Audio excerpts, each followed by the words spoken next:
152 and 153 of the evidence, Your Honor. Objection. No. Received. Your Honor, we're to the point, I think, where we need to get the information from Mr. Black and Armstrong. I believe my associate has emailed the updated report to your clerk, and once that's done, I think we're done. I do wish that all the pictures that Nathan DeBrune viewed be published to the jury. I never did that when I moved them into evidence. You'll have to give the numbers you wanted short of the jury. I can find that. But you can do that. You can do black and white. You want just black and white?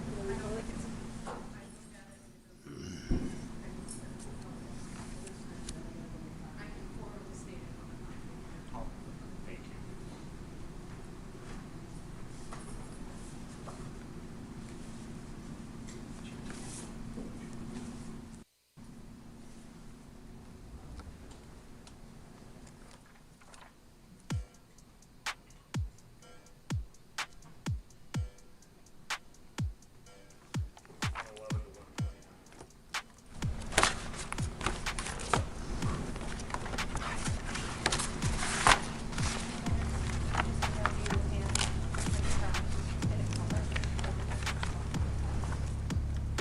I don't think there's any difference.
You what?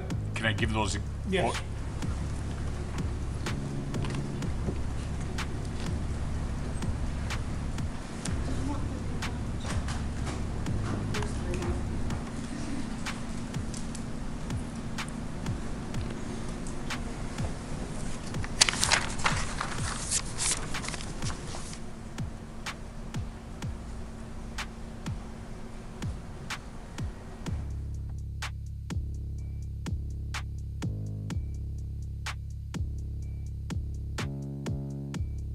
What is up, everyone? Please take a second to hit that like button. The more likes that we get in a short period of time, the more people the algorithm will bring into the chat to come hang out with us and see what's going on. So please hit that like button and let me know how you're doing. YouTube's like coming after me hard. That's the first time I've had a green screen since the hearings for voter irregularities. I've only had that happen one other time. They're really pissy about us showing this.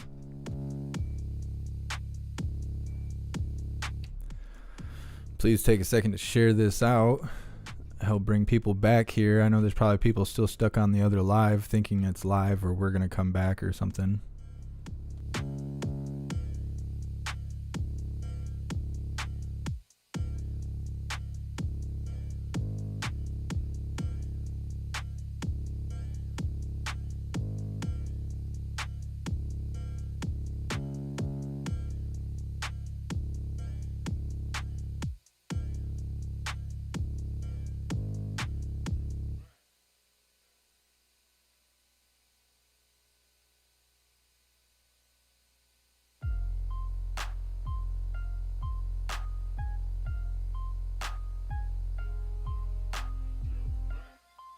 Augustus, it could be a lot of things. There's a lot of factors that cause this stuff to happen.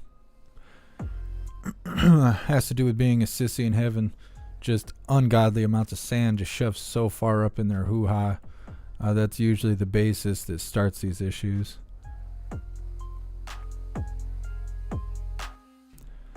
Thanks, Chase. I appreciate you. I think we're live on Odyssey and Rumble. I don't know. I didn't reset all that stuff, so it should just go live off the same link. But they're constantly going through updates, so I don't know if it's live on there or not. I won't know for a couple minutes.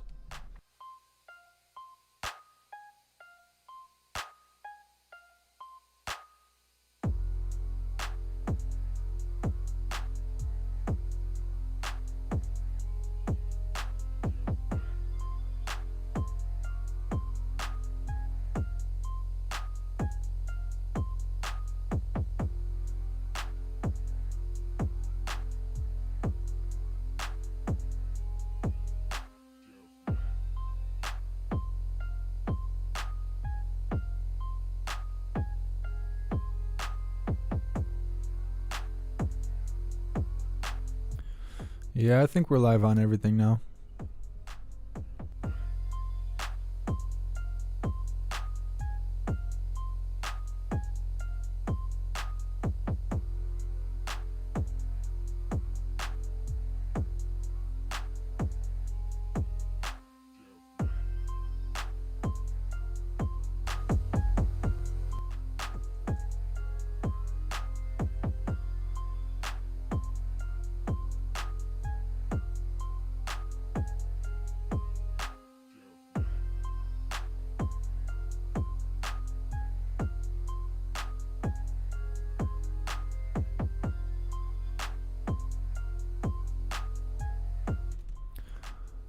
Chase, I don't think it showed the notification on Odyssey because the notification has already gone out for this stream because I didn't remake like a brand new stream or whatever.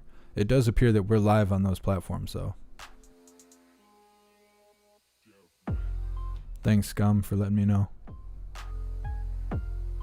What's up, Honeybee?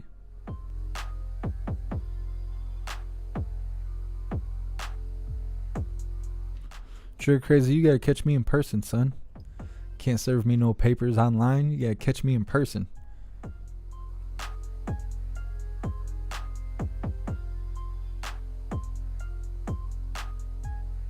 Thank you so much, Michael, for your donation and your support. I really appreciate you.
Thank you so much, Michael. You're awesome.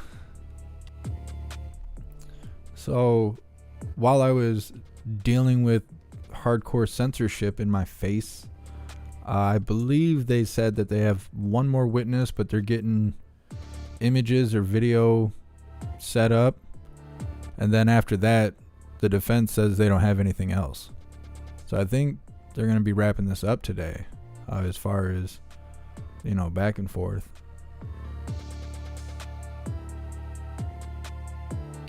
Mad Libs, you don't want to see me fighting the prosecutor back style prison rules. You don't want to see that.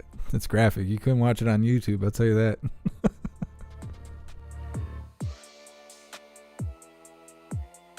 Thank you so much, Michael. They broke my Let's Go Brandon button. What the hell? At work last night. That's what she said.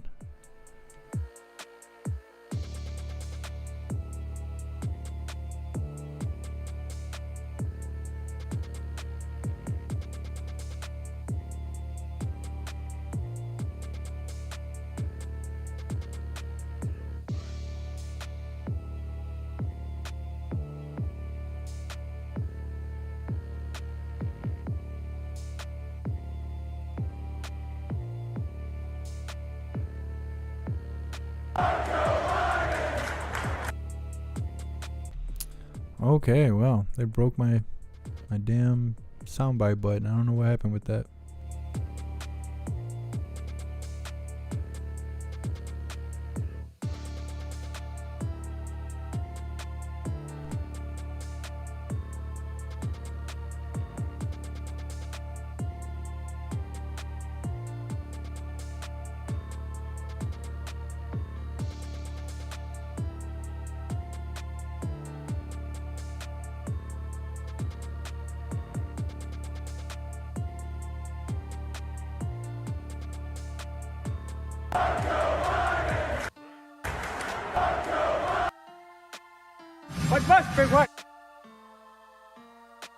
Well, that's janky.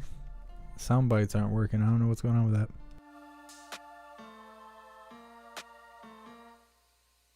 Parabellum. I wish I could make keychains and stuff to that degree.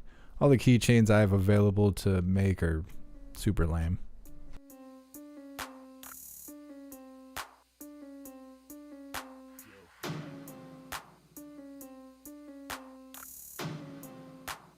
Thank you so much, Janet, for your donation and your support. I really appreciate you. Thank you for being here.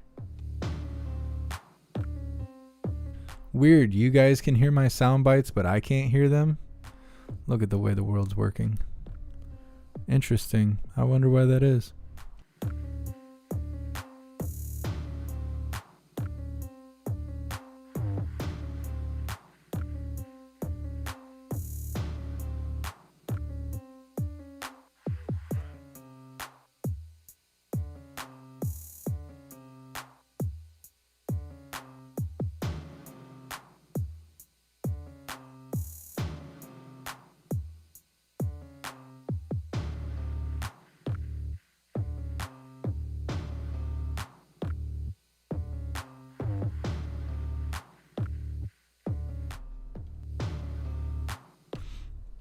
Thank you so much, Sniff and Glue, for continuing on with the membership program.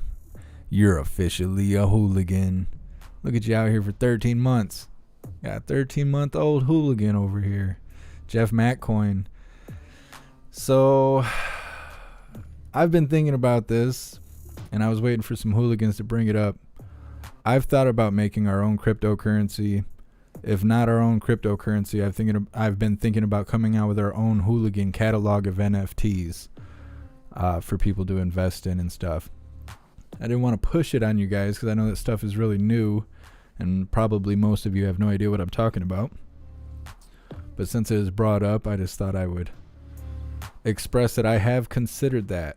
But I don't want to do it if people don't want it, because there's no point in me putting all this work into making hooligan coins or hooligan NFTs if no one's going to be interested in investing in it. It'll just be stale and it'll be a lot of effort that I put into something to just sit there. But I have been thinking about it. Bipolar Bear, I can't tell how long you've been a hooligan until you renew. And that whole message system, like Sniff and Glue just used, that's a brand new thing that YouTube just did. a few weeks ago, and I don't know a whole lot about it. But if you can post that message, it'll say how long you've been a hooligan.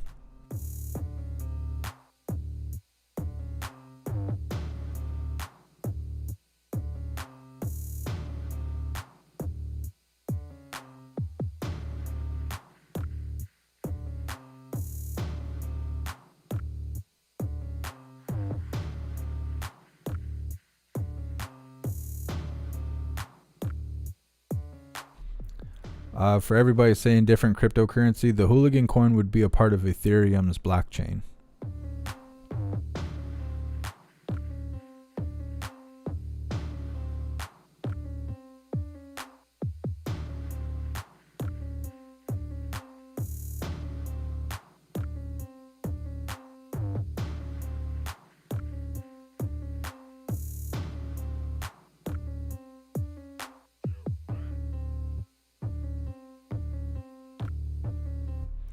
Miss Jamie, I'm not sure what you're talking about. You don't need to renew your membership. If you have it set up to be automatically done, then you should be fine.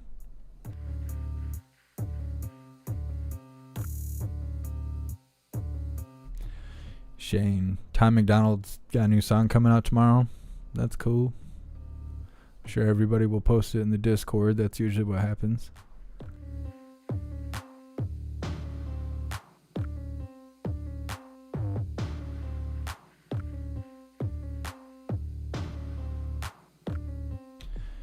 Thank you so much, Farzams, for your donation and your support. I really appreciate you. And what's up to his wife, Genesis. I appreciate you guys watching.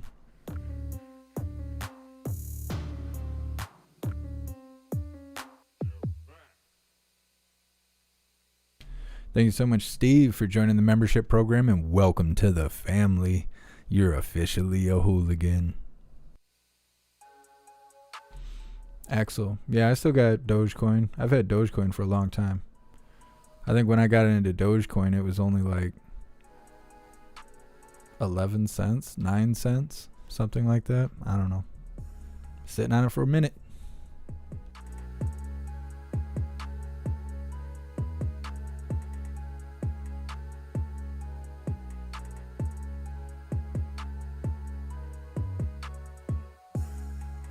Thank you so much, Lindsay, for continuing on with the membership program. 7 months in, you're officially a hooligan.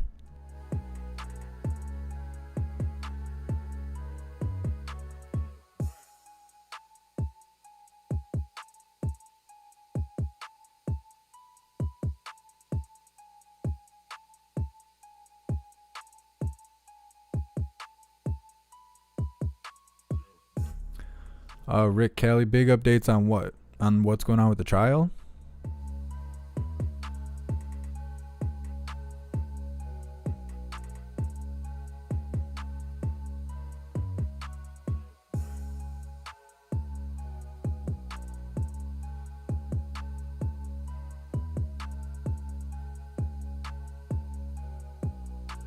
Thank you so much, Rick, for joining the membership program, and welcome to the family.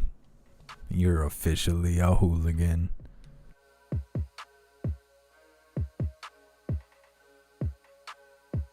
Thank you so much, Sleuthy TV, for continuing on with the membership program. You're officially a hooligan. Mac Coin. I have an idea of what it's going to be called, but I don't want to say it until I decide if I'm going to come out with it or not. Rick, as far as the trial goes, the prosecutor cries real hard and likes to be punched in the face while jerking it. But other than that, and him just totally making a buffoon of himself, I think they have one more witness showing up, and they're trying to get everything documented and prepared to show it and discuss it or whatever. And then the defense said they don't have anything else. So I think we'll be moving on to the next step of the trial here shortly. But as far as I can tell, this is all in Kyle's favor.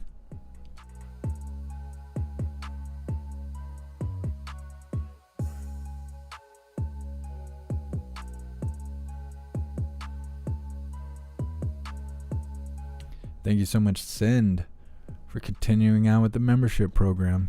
You're officially a hooligan. Over here 10 months in. You guys are so awesome.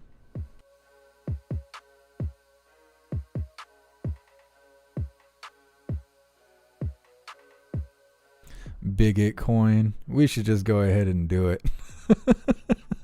What are they gonna do? Cancel it? Yeah, right.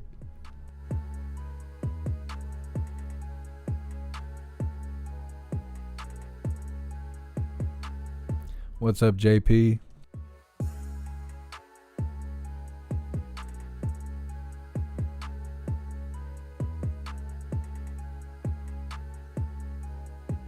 Thank you so much, Aubrey, for continuing on in the membership program for 11 months. You're officially a hooligan. Knee Dragon says we should all delete YouTube and go to Rumble. What a lot of people don't realize is Rumble is the next YouTube. It's not the alternative to YouTube. It is the next YouTube. They've already started doing censorship and stuff like that. Everybody will be bitching about Rumble in a probably year or two. People will catch on to they're just YouTube 2.0. They're just as bad. Out of all platforms, Odyssey is the best platform when it comes to supporting creators and free speech. Odyssey is better than all of them. Kimberly, I don't think that there's going to be riots if Kyle's proven innocent. There's people who feel otherwise, and I could totally be wrong. But I think with how slow everything is, they're not going to be able to pull the numbers to make that happen.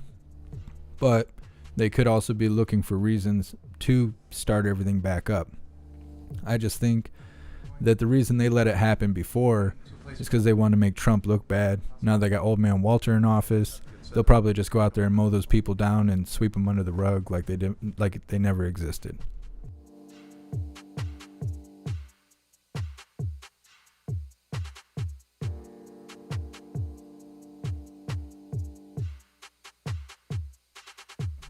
"10 Days of Darkness. The skinny prosecutor doesn't remind me of anybody. The bigger prosecutor reminds me of Jonah Hill. His voice does. Thank you so much, Maybe Sunshine. I really appreciate the donation and the support.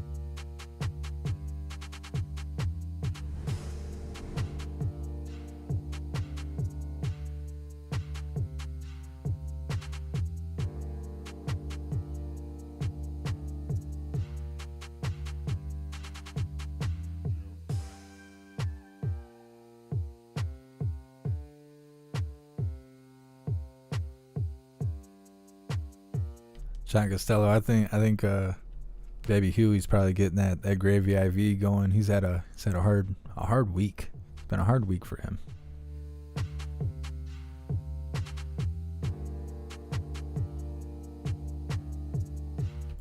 Veronica, what do I think about Trump's new platform? I know they're already trying to demonize it. I don't know when it's supposed to come out. I think it's kind of weird that they came out with Getter, and they said, oh, Getter is created by people who support Trump and people who are affiliated with Trump. It's the great new thing. And now Trump's coming out with something. And so does that mean that the people who made Getter aren't who we think they are? Because Getter was supposed to be kind of like an endorsed platform by Trump. And now he comes out with his own stuff. Does that mean that they were kind of embellishing? Earlier, you have provided us with a 7-page document that contains some information regarding the modifications that you made to some of these videos. Is that fair to say? Specifically the two videos that you asked me about that we used the monitors. Yes, sir. One of them was the video number 6. It's observation number 16 on your list. And this was one in which I had asked you earlier if you knew the source of it, and I believe you indicated at the time you didn't know where it came from. I said I knew that I had it, I just didn't have the exact name. That's Sure. Now that we've got some further information here, do you know where that came from? Yes, sir, and that would be the, moving by my cursor, the video that is denoted as the N as in Nora de Bruin video -img files.mp4. And that is Nathan DeBruin? It's whatever that video says. Okay. So you don't personally know if that was Nathan DeBruin or who it was, you just have it marked as a file name, basically? I have it marked as how it was given to me. Do you know when you got that video? Let me put it this way. Did you get that video since you prepared your preliminary report in July? I don't know. I can take a look at my other items here and give you a good. If you could, please.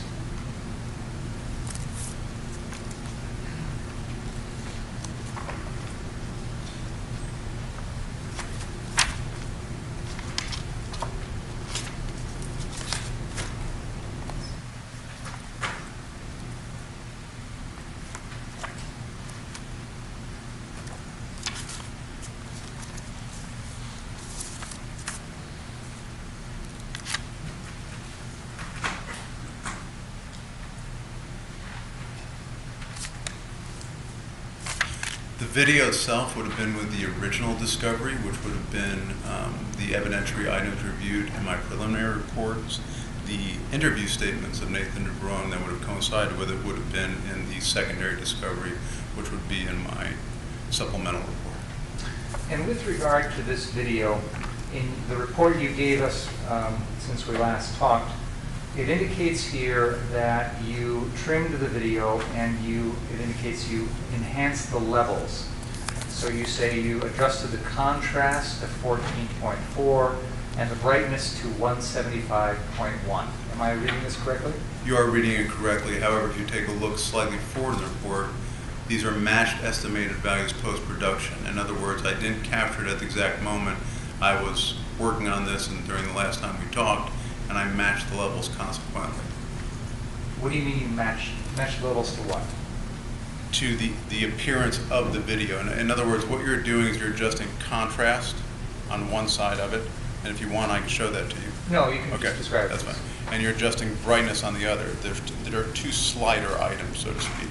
Sure. One slider goes up from 0 to whatever, the other goes down. I think we've done this a lot on our own personal cell phones. What I'm wondering is, how did you arrive at those settings for contrast and brightness? What were you comparing them to, or where did you get that from? The actual video. So you had a raw video from the source, which had a certain contrast and brightness level? The video that was given to me yes sir, I had a raw video with the, And then when you did work on that video, you adjusted the contrast and the brightness on your work to try and match the original? no. I'm Okay. misunderstanding. No, and I'm probably misspeaking. The process on this is I have a video, I cut out the piece I'm going to work on so I don't have it takes a lot of energy or computing power to work on it. It has that amount of frames, and then I process that piece. So that piece of video I run through, in this case, with some very just simple processes, which is I level adjust, which is just simply adjusting the brightness and the contrast to see if I can get more clarity out of it. And then from there, I like what the clarity looks like because I can see a preview of it. Okay, it looks like I can see a little bit more, do whatever. I then put it into a no audio track, as we already discussed earlier, an MP4 file, and I say, it'd be nice if this was a little bit slower so I can make more sense out of it, and I simply adjust the frame rate. If it was 60 and I wanted a little bit slower, maybe I'll start at a 10, maybe I'll go down to 6 until I can discern stuff. So that's what I'm describing. Big file original, raw. What was given to me is raw. Extract, same exact speed, no alterations, no nothing. Then the extract, levels enhanced, slowed, frame reduction. So what I'm getting at is when you have that extract and you're enhancing the levels, you personally are adjusting the brightness and contrast in that extract. That is absolutely correct. And you're doing that because you're hoping that by making those adjustments, it'll make things in the video easier to see. That's fair. And with regard to the rest of the document you gave us since the last time you testified, you also indicate that you did a similar process with the BG on the scene or BG on the go video, which shows the second set of shootings. Is that fair to say? That's fair to say. And again, with that, you adjusted the contrast and the brightness yourself. Yes, sir. And you did that because you were trying to make it so that things in that video were easier to see. Also correct. Okay. You played for us earlier you played for us that video on your computer, broadcast onto our TVs. Do you remember that? Yes, I do.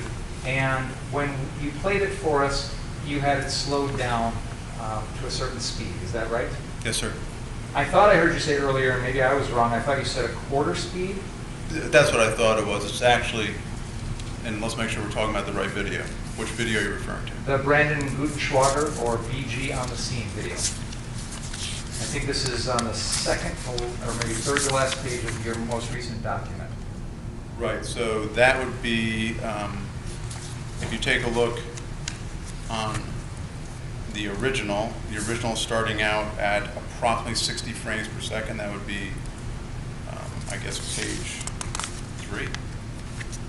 4. And then it goes from 60, reduced down to 7.5. So the math would be a little bit around 8, down to 1/8. So the version that you played for us this morning, it was at 1/8 speed? Approximately, yes. And is that a new video file that you created using your software? When it actually changes the frame rate, it produces a different file from that. That's Yes. what I'm asking. Yes. So you have a file on your computer that is the BG on the scene video at 1/8 speed. Is that fair to say? It's fair to say it's the BG on the scene video extract, the shortened version at 1/8 speed, or approximately 1/8 speed. And that's what you played for us earlier? Yes, sir. So if we wanted to, for example, we could take that file, mark it as an exhibit, and introduce it into evidence in this case. Yes, sir. I would like to do that, Your Honor, with the defense permission. I have no problem. I would ask that all the videos that you referred to be marked on a hard drive and put into evidence. I assume that's not something you can do instantaneously. That'll take a little time for us to put them on a hard drive or something along those lines. If you give me a hard drive, I can do it whatever We instantaneous. can work on that after. I don't have any other questions. Thank you. When you were working with these videos, did you change anything other than the color and contrast? We've already talked about frame rate, poor question, long day. Right. You changed the frame rate Correct.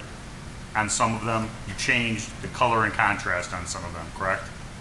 Well, I didn't change the color, I changed the brightness.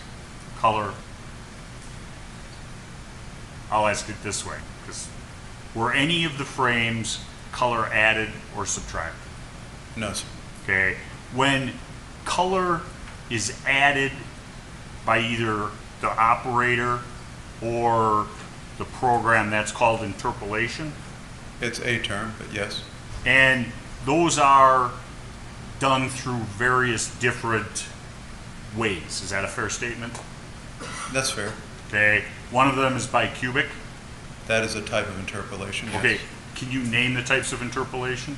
I can name some of them, that especially the ones that this software allows me to be aware of or qualified in. Go ahead. The three of them would be, for example, nearest neighbor, bilinear, or bicubic are three specific types of interpolation or algorithms used in that. Now, something that should be known about this is these are done primarily when enlargements are being done. Okay. Now, nearest neighbor, it was the first one. The second one you said? Bilinear, Bilinear. And the third? bicubic. Does nearest neighbor change the color composition of something that's blown up or magnified? No, what nearest neighbor does is it takes existing values within the frame already and uses those existing values to fill it out, so to speak. If I had something that was pitch black here, 100% black, and it said, hey, we need to get bigger, it would fill it out only using that color of black or white or whatever else happens to be within the frame.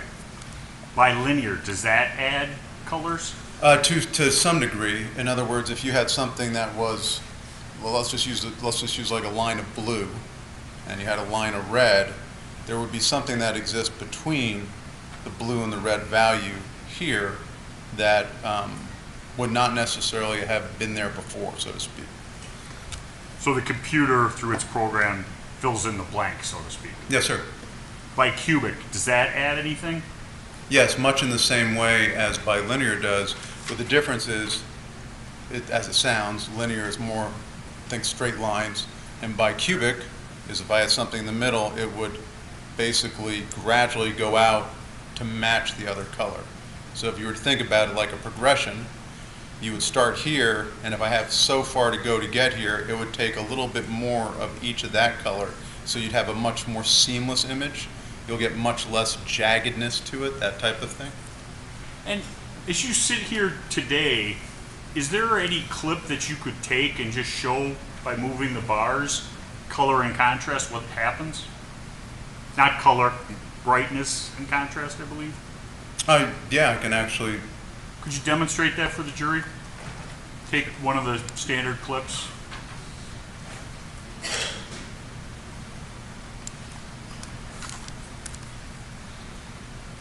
And you just want the idea of brightness and contrast, correct? Correct. Okay.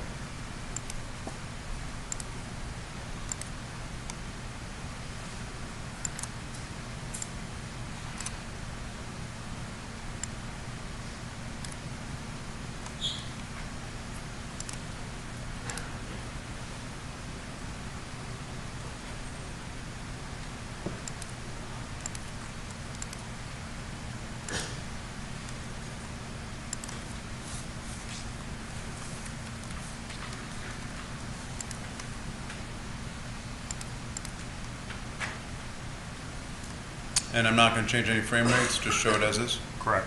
Okay.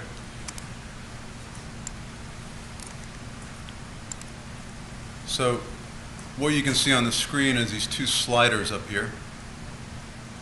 And I'm going to go down to a place that's got a little bit of something in it. And all I'm going to do is I'm going to slide this in that direction, and you'll notice it lightens up. If I were to keep sliding in that direction, it lightens up some more. If I wanted to get a little bit more contrast to it, and then as Mr. Binger has already described, I move them around to a place where I can get hopefully a little better understanding or clarity. And So what you just did on the slide on the top of the screen, that was doing both of those manipulations? yes, sir, one from one side, one from the other. Those are the two values in the report. And so basically what you've done is taken a video that is dark and unrecognizable and turned it into something that's useful. Yes, sir? And you haven't added anything to it? No, I haven't added anything to it, nor has the computer added anything to it. There's no interpolation being done with this other than the lightening and the algorithm for the lightening and the contrast, but there's no additional pixels being added. I'm not affecting the pixel count. And you did that on some of the videos that we've shown this jury previously? The two videos that have been demonstrated to this jury that I worked on, that I did the clips from, this is all that I did. There was other videos worked on that I did do enlargement and these type of things. They were done by nearest neighbor lossless. As far as I know, they have not been presented to this jury. Understood. Thank you, Doctor. Yes, sir. You may sit down. Thank you, sir. There's some housekeeping matters and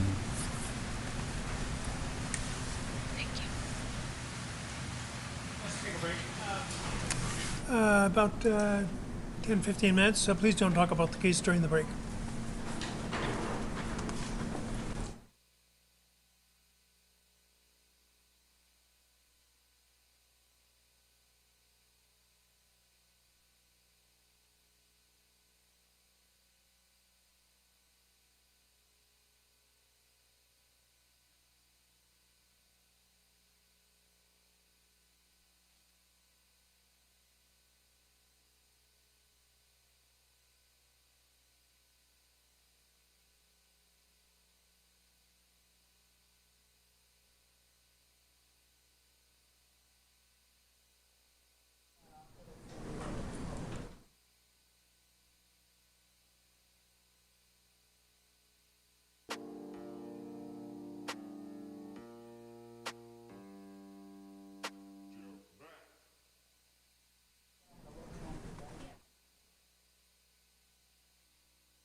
Black's CV into evidence.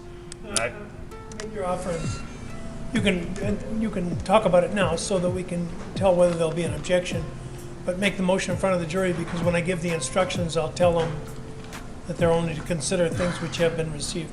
okay, I would make Dr. Black's CV, and I would submit Exhibit 142, the timesheet. And I know that Mr. Binger has objections to that, and I would have that changed to use the method that I use to identify them. But the times would still be the same. I don't have an objection to the CV. At this point, I'm not in a position to comment on 142 until I see the final version. All right, what else? At that point, we would rest. Is there to be a rebuttal case? Yes. How long? Well, we have one witness, simply to verify 2 photos. That is what the defense wanted the report on. The length really depends on how long the defense wants to cross. I have like 3 minutes of questions. I didn't hear the last thing you said. I probably have about 3 to 5 minutes of questions for him. Lower your goddamn voice there. Based on the information I know now, I don't know. Okay. Well, let's have them have their break, then we'll come in and take care of that. You ready with your witness? He's here. The defense had asked for these reports. I don't know how long they want to review them. He brought reports for almost everything he did. I think they're mostly interested in just the 2 most recent things. If there's going to be a fight over this, I'd prefer to have that fight before he testifies. So I guess I just don't know how long the defense wishes to review these documents they requested this morning. Well, why don't you give them, or if you have not already, give them the material now. They can look at it, and is there going to be a need for a lengthy delay? I don't think so. Okay. Let's aim to start at 1:45, and then perhaps we'll be done with evidence by 3:15 or so, and then we can start talking about verdicts and instructions, and go to the jury tomorrow. Well, can we discuss that in more detail after the break, Your Honor? The timing? I mean, my thoughts are, there's been a lot of evidence, a lot of people are real tired. I spoke to Mr. Binger, and miraculously we agree. We'd rather do it on Monday. Sam, I would like to start another jury on Monday, number one. Number two, the jurors are here, and they've been here, it's a long trial, and Saturday? Oh, I see that's worse than Monday. I didn't hear you. I said I see that's worse than Monday. Whatever the court says, I'll make myself available. I'm just not sure, Your Honor. The way we're headed right now, it's going to be, 1:45 by the time we come back. I don't think we're going to be in a position to give them any jury instructions today. I wouldn't instruct them today. Sure. So, at best case scenario, I think we're looking at beginning instructions tomorrow morning, first thing, and then closings, which I think that process between the two of those things could take us well into the afternoon tomorrow. And then we're starting deliberations at 3 or 4 on a Friday afternoon. I think that's less than ideal. Well, the alternative is to send them home until Monday, and then we'll have the same issue. We'll have the instruction and the argument on Monday. I think having them come back, if they need to deliberate further on Monday and into Tuesday, is, I think, preferential to having them deliberate Friday evening into a Saturday. All right.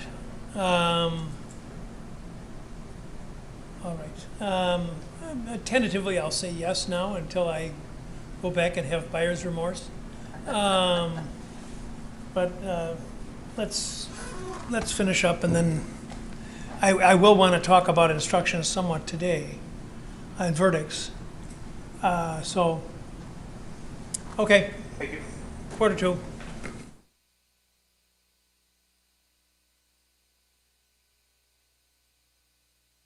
So I guess we're going to take a 15-minute break.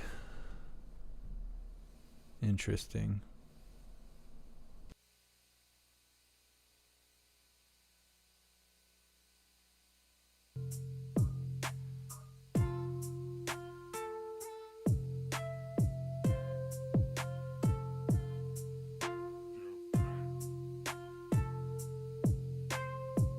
Cloud 99 cookies at break. I'm surprised Baby Huey survived the gravy IV. He showed up just in time to take another break.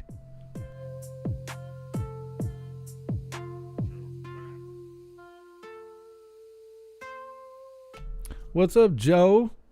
Thanks for being here. Ain't you supposed to be at work? I just talked to Carmel. He's at work. Slacking.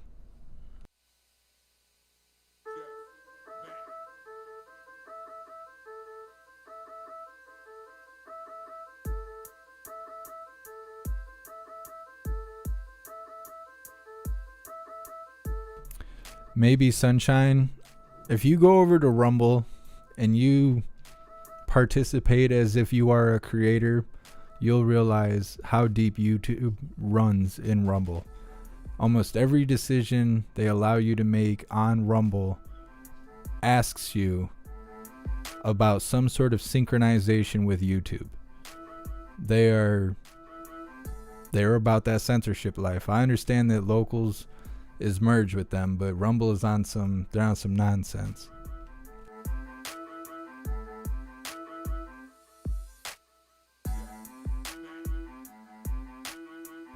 Shake and bake. Binger wants time for the trial to stir up the masses. It could be. The media is talking about this, painting it in a bad light. And from what I hear, other chats are not as united as mine is. I guess there's a lot of scared people out there crying real hard. Oh my God, people out here with their Second Amendment keeping themselves safe. That's just totally ridiculous. Wow. Maybe they'll cry themselves to sleep tonight. What's up, Jerry? What was the poll results for the current poll?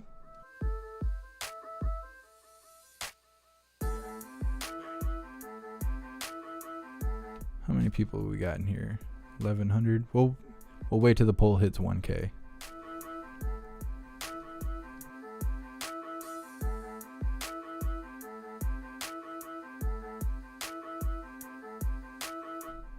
Parabellum, what's the name of the judge? I do not know the judge's name. I know I've heard it a couple times, but I keep forgetting what it is. We call him Judge Molly Rancher. I don't know what his actual name is, though.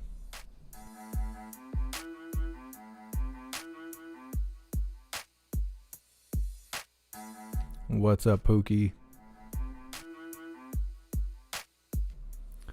Bruce Schroeder. Judge Schroeder. I don't know, he seems like a fair judge to me. If I was in a situation, it would definitely be the judge I would want. I've had judges say very not nice things to me in court. And I think that Judge Schroeder seems like a pretty good guy.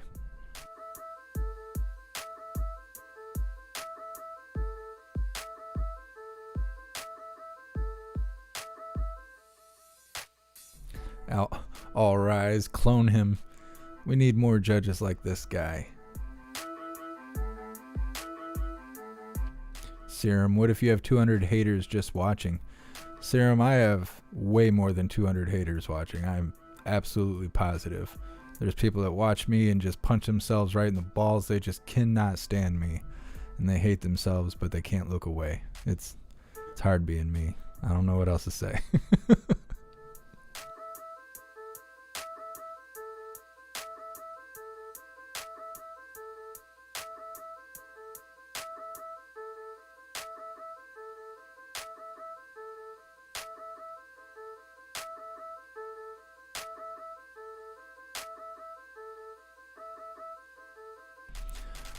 John, I've said this a couple times today. I do not think that this is going to cause riots. Maybe I'm totally, absolutely wrong 100%.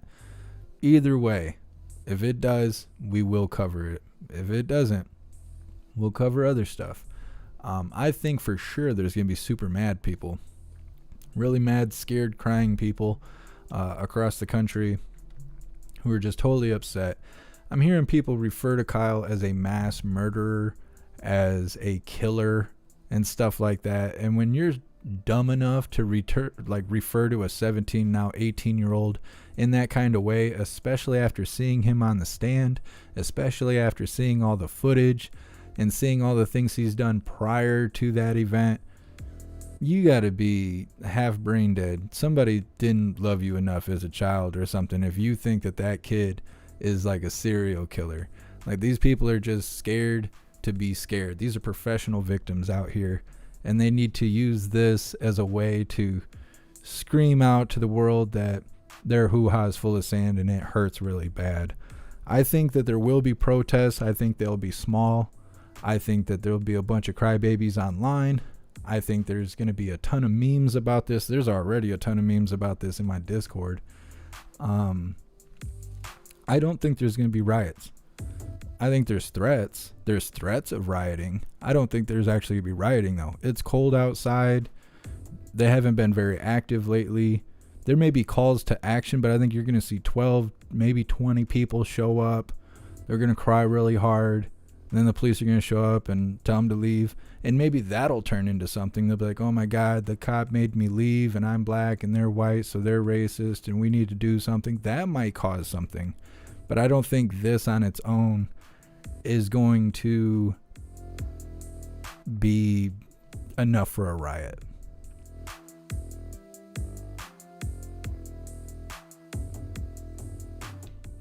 Adam, I appreciate you. You're hilarious.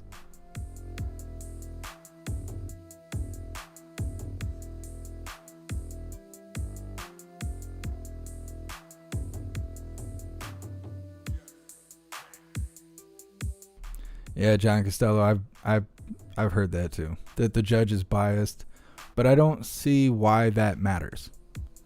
If, say, the judge loves Trump, right? He ordered Trump's dirty socks off of eBay, signatured by his toes. The judge is a huge fan.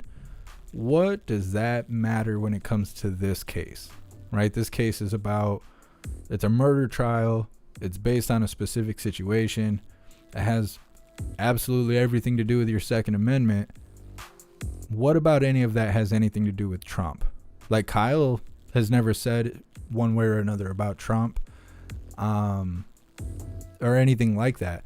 So even if the judge was the biggest Trump fan ever in the world, what does that matter? Because the judge doesn't have the say. I would understand if the judge was doing a pre-trial and he had all the say, or he was doing the sentencing and it was up to his thoughts alone. I could see that. With it being up to the jury,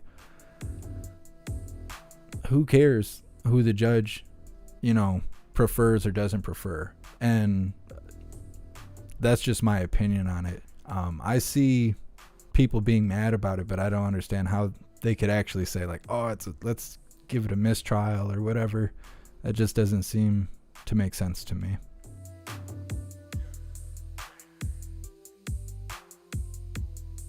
Mainstream media wants trial by mob. Yeah, they might think that. You see what happened last time Kyle was in a mob. They think they want trial by mob. Tell that all that's left is Kyle. Does that mean he's free? Depends how it goes. Hey, I appreciate you, baby steps.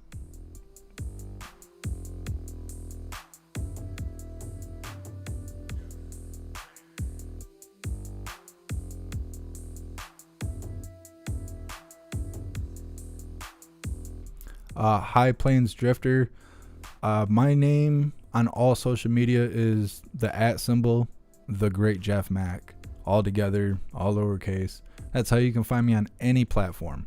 Only here on YouTube is it /Jeff Mack. My YouTube's like 12 years old or something like that. I made this in like 2009 before YouTube had merged with Google.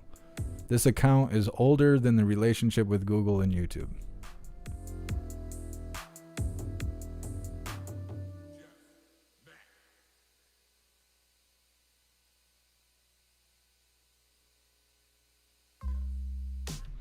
Sergeant, I don't know if I'm reading your name right. Greenleaf. Again, Censor Ed TV. I don't even know what that is. I'll have to look into that.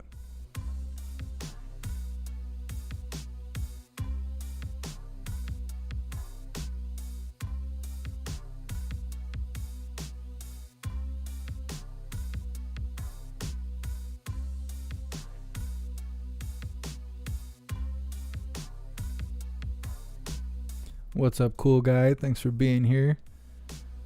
You might have missed us get censored earlier. Seems to be going fine now. What's up, Maganana?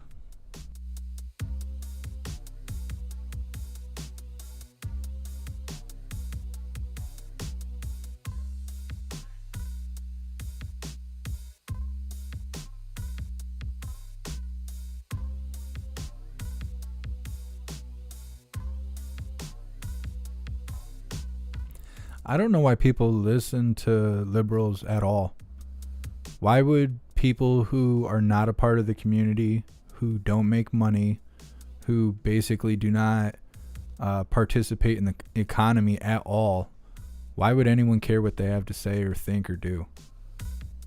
Like, I don't understand that. That's why, like, when people talk about cancel culture, that's just retitled communism.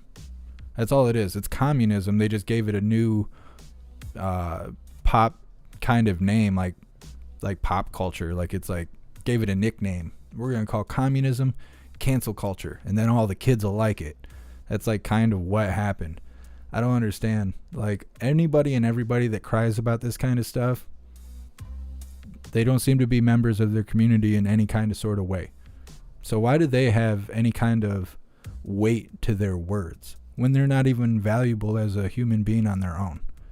I just don't understand that stuff. Serum, your YouTube account is older than the kids that old man Walter sniffs. Good Lord, we need that on a t-shirt. What's up, Randy Ann? I'm doing pretty good. I hope you are too.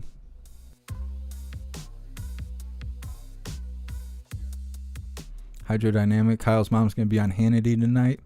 Are you trolling me, or is that for real? Yeah, Joe, we got censored. They took us down, went live again, and then a couple minutes into the live, they green screened it, and all everybody could see was just green screen. So I had to shut it down again and go live again, but so far we're doing good.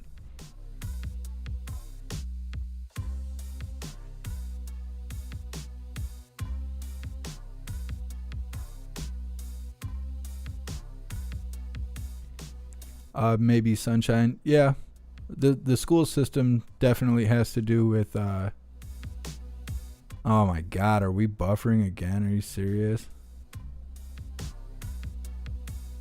I hope that's not true. I hope that was just momentarily.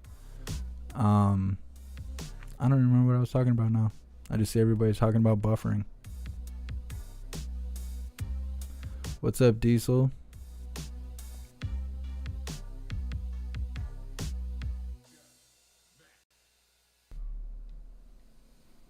Tiger Jaw. Yeah, I'm on Gab. I don't hang out there a lot, but I post when I go live on Gab.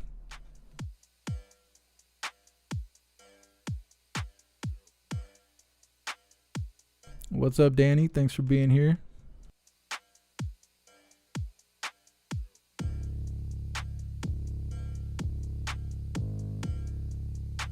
Oh, the school system. That's right.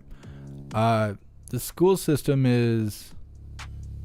Okay, so when you go to school, like all of us have been, they refer to their program, right? Like when you're in class, they are teaching you a program. It is a educational facility teaching you programs. Like, if you just think about the way that these words are phrased and the fact that they're built the same way as jails and prisons, you're being taught to be an employee, not an employer. Because the whole point of being just in school from the outside appears to teach you how to be an adult for the most part. How do you do math? How do you do science? How does stuff work? How do you function in society? Things like that. But when you're actually in school, like you're in class, what do you get taught in every single class, no matter what the subject matter is? You are taught to sit down, to shut up, to do what you're told, and that's it. If you do anything else, you are punished, and that is unanimous across all subjects in school. What happens when you go to work? You shut up and you do what you're told, and if you don't, you will be disciplined.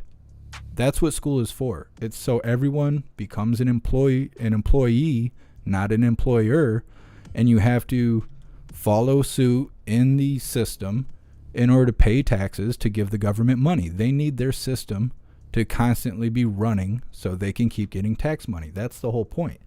If everybody was an employer, if they were all self-employed, you'd be susceptible to like tax write-offs and stuff like that, and be able to, I don't want to say manipulate the system, but to use the tax system for your own legal advantage so you pay minimal in taxes. They don't want that.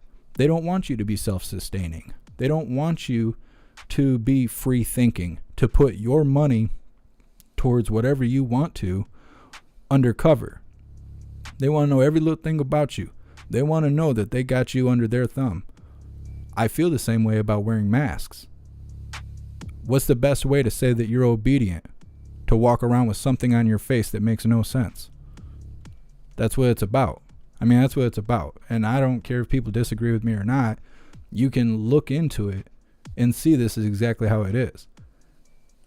And I think that's also why college is built the way it is, because you don't have to go to college to be an employer.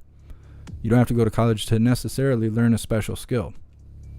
But people who go to college to learn specific skills are more likely to become self-independent or an employer or provide a service for their community, to stand on their own, make choices on their own, and be a free thinker. And that's not what the government wants. And so that's why they make you jump through so many hoops, depending on what kind of college you go to and stuff like that.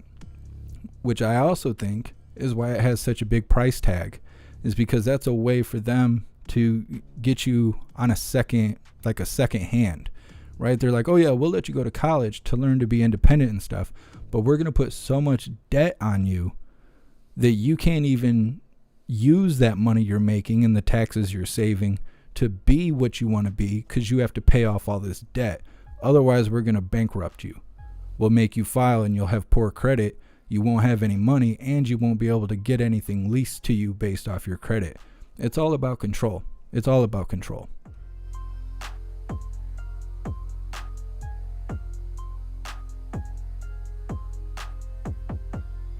I tell my friend about this all the time. I have a friend that is always thinking of business ventures, but he doesn't necessarily pursue all of them. I think the biggest reason that people don't become self-employed is because they're afraid to. There's no safety net. People tell me all the time. They're like, what are you going to do if you get deleted? What are you going to do if you can't go live? What are you going to do if people stop donating to your live and what you do? Aren't you scared? How is that any different than you working at a Pizza Hut or a McDonald's? That place could go down. You could be fired. You can go to work and have a bad day, be fired. You could go to work and have somebody else have a bad day and blame you for something, and then you get fired and you didn't even do anything. The risk isn't any higher being on your own.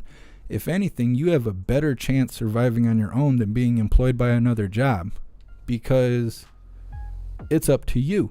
It's up to you to survive. It's not up to the decision of the place you're employed. You're your own. If you're self-sufficient, it's up to you to make sure you keep running. And so that's why they don't teach us to be independent like that. Because if we were all independent, we wouldn't be afraid, and we would be a part of the community, right? You would serve a purpose.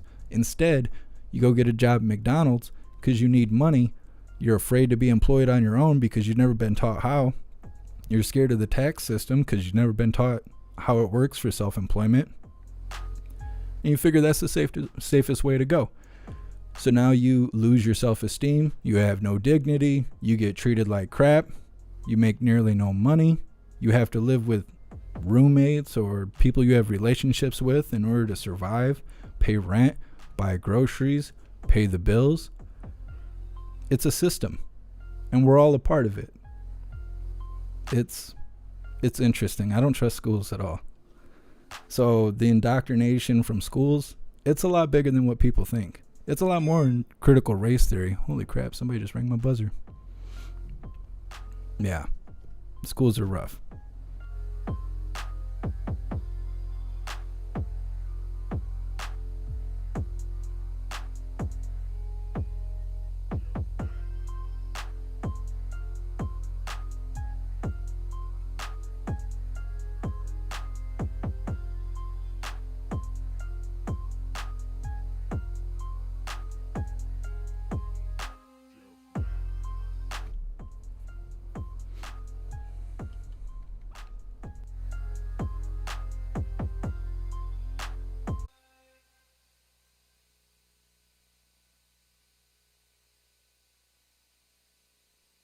Oh yeah, that was another thing I was gonna do. I have the feed on Yahoo Finance right now, and I noticed a lot of you saying that the camera wasn't switching over to the witness. We're gonna switch this feed out. We're gonna go back to Law and Crime because they seem to do a better job flipping back and forth with the cameras and stuff. It's just that the footage isn't as clear, so that's why I originally switched to this. But we will switch back as soon as they get back from their break.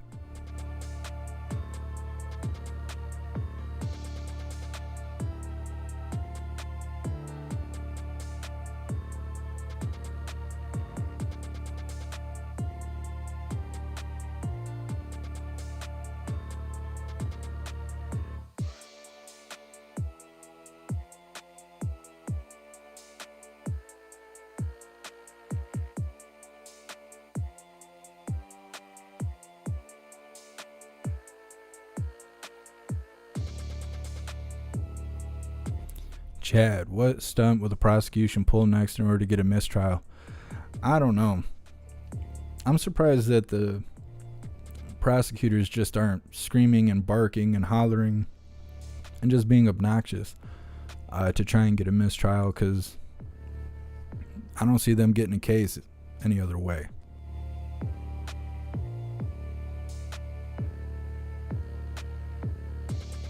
I don't know why it's buffering. I don't know what's going on. I don't see it on my end. The only time I know it's buffering is when everybody says that it's buffering.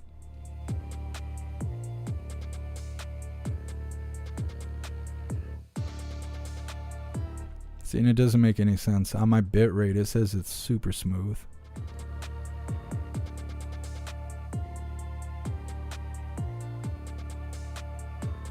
Mr. Armstrong, outside the presence. Wait. Yeah. All right, we're back, and All right, we're going to switch to the better feed. So just give me a second. Well, the defense has some questions about the methods which these exhibits were created. okay. Instead of having the jury come in for 2 minutes and leaving immediately because there's going to be some jury dispute over them, 2 minutes and leaving immediately because there's going to be some dispute over them, Attorney Tarafisi suggested maybe questioning the witness about the methods beforehand, and then we can redo it on direct if need be. But then perhaps we can just do the witness and not have another break in 5 minutes. Use of this video software. Right. The defense, I think, has some questions that may lead to them objecting to the evidence coming in. Okay. So, I guess ordeer the witness ahead of time, just see if there's any issues, so that if there is an issue that arises, it won't be 5 minutes after the jury comes in. I expect this to be a very brief witness. Makes perfect sense to me. Excellent. All right. Then the jury would be brought, Who the voir dire, then the jury come down, and then I rest, you rest, then the state will do its rebuttal. and I would, the two exhibits into evidence in the presence of the jury, and then arrest. Correct them undo. I'm just going to set this up if that's okay, Judge. Yep.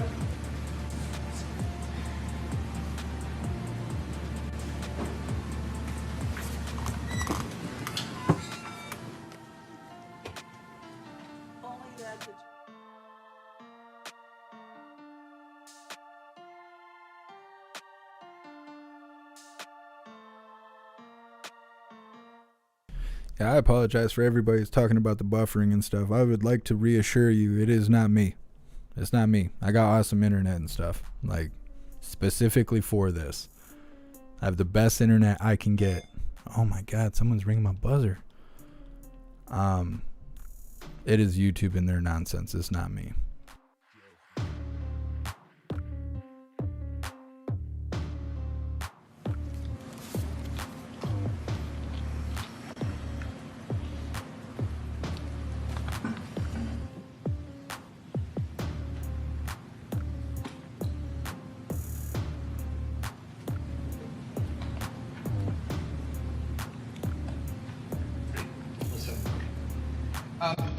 So, Mr. Armstrong, you had provided to Mr. Krause this afternoon kind of the, I don't want to say the notes, but the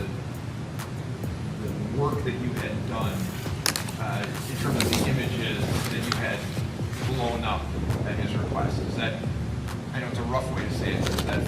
That is fair, yes.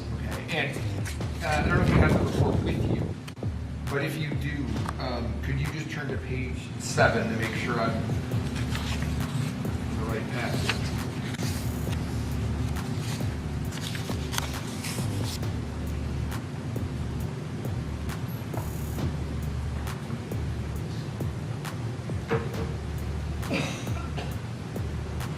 We're speaking to the clarified files, correct? Yeah, the one that you had done in reference to the latest, I think, 8 photos that were asked to be enlarged.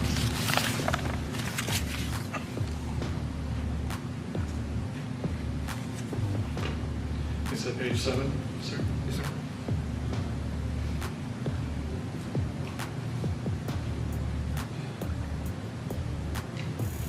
Thank you so much, Lisa, for your donation and your support. I really appreciate you. On the top of that page, it says chain, is that fair? That is fair, yes. And then, as we move down, there's a portion or a headline or a title in bold that says interpolation, right? You see that? No, I'm not seeing that.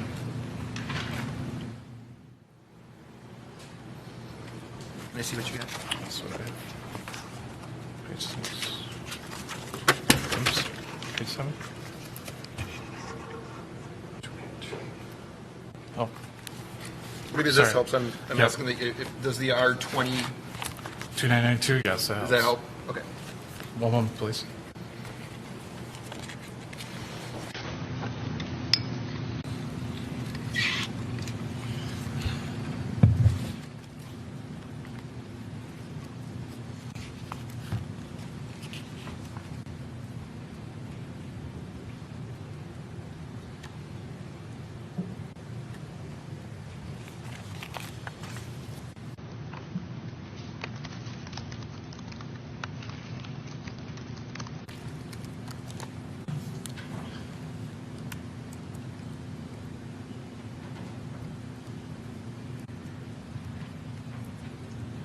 I'm sorry, I need to see, may I see what you're referring to again?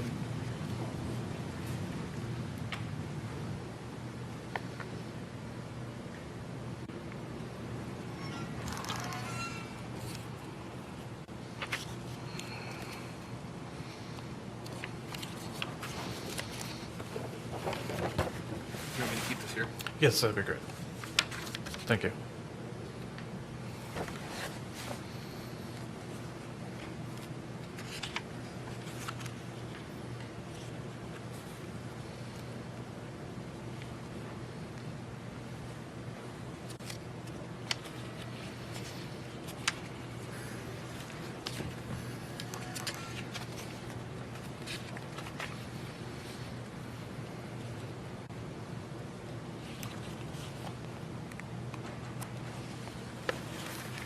Sorry, I'm there. Thank you.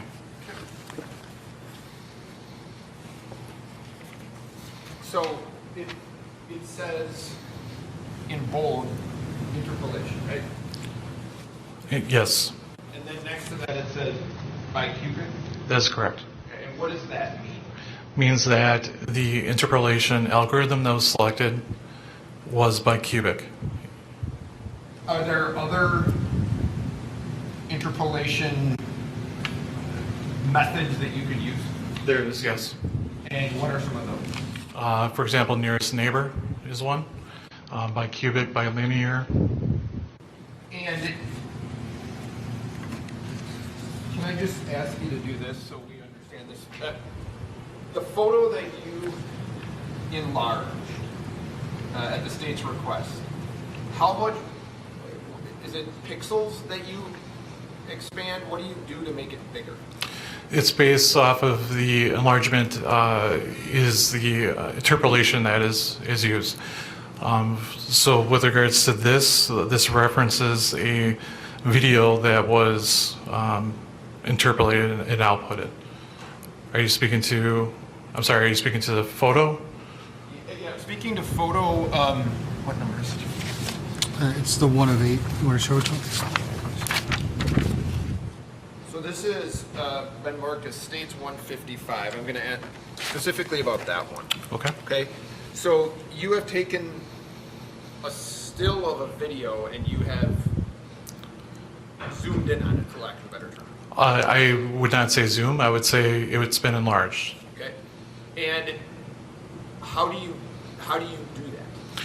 We use a algorithm, bicubic algorithm, for that.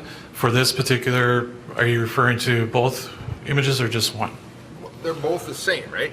This one was used with a smart resize algorithm, and then this one is used with bicubic. I'm sorry, you said this one was smart size? Smart resize. And what does that mean? That is a algorithm that is part of the AMP5 software that resizes that image.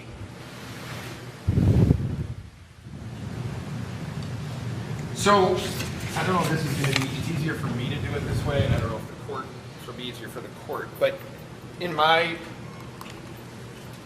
tell me if this is right, can you just turn and take a peek for a second? Thanks. Okay, so when you are making things in large, right, you are,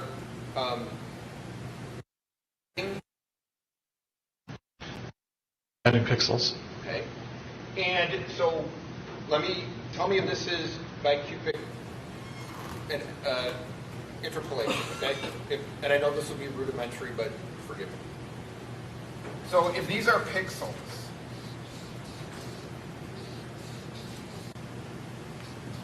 R is going to stand for red, okay? And these are red.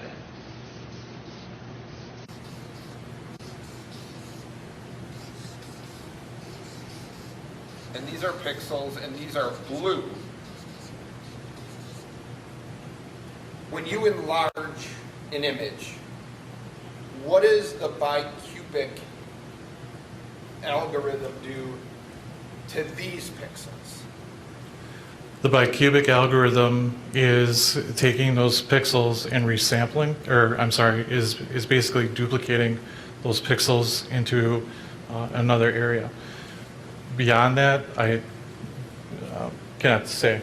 Do you know, based on your training and experience, what color the bicubic algorithm makes these pixels? I do not know. Do you know if we know this is a red pixel, and we know this is a blue pixel, and those are real colors, will it combine these two pixel colors to actually change the color of the image? You know what I'm saying? I can't speak to that. So you can't. Yeah, I want to be clear. Sure. Listen, the unassigned ones that you have in the middle, Yeah. those are the added ones? Yes. Okay.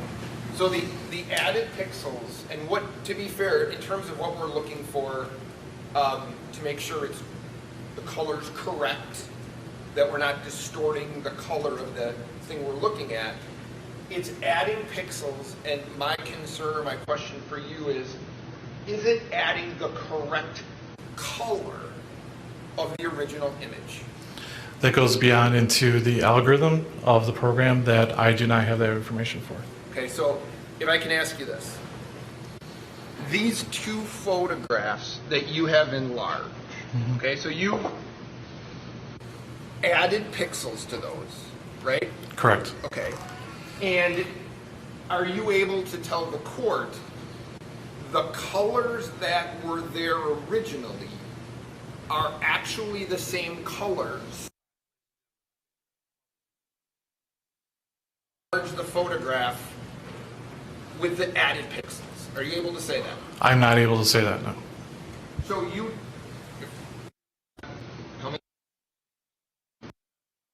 things that the court would be looking at here, and the colors that the court would be looking at, you can't tell the court that in fact that's the color from the original picture, correct? It comes down to the programming, the algorithm. I cannot say.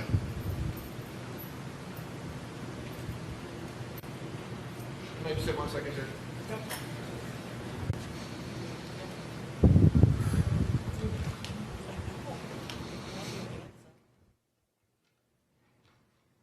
Like, what are they trying to prove here? Questions for you, sir. Could you have used another algorithm that wouldn't have changed the potential color of the pixels that you added? Not, There's no testimony that the color has been changed. I didn't hear you. There's been no testimony that the color has been changed. It was my impression, and I beg your correction, it was my impression that in the effort to enlarge the image, that the individual is inserting some, I'm going to call them uncharged pixels, that the algorithm is going to assign colors, which is beyond his control. Where am I going wrong? My question was, could he have used a different algorithm? No, I'm not, you're past me. I'm just trying to understand if I've got the basic concept down. Yeah, my understanding was it was beyond his scope of his expertise I to heard say the No, expanded I'm back, way back. Oh.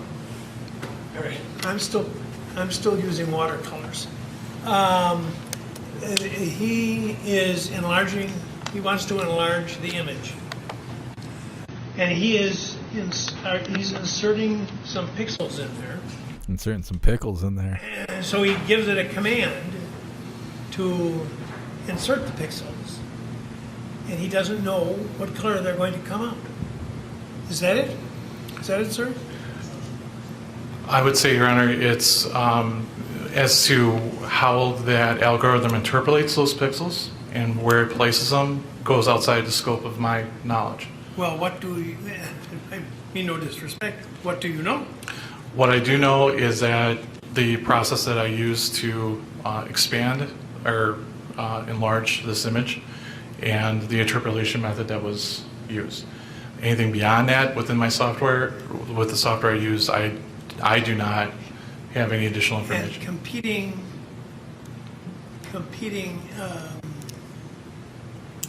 programs might insert different colors, It's possible. and you wouldn't have any way of knowing. I do not have any way to know if those different interpolation methods would issue different colors to different pixels. Now, what were you telling me?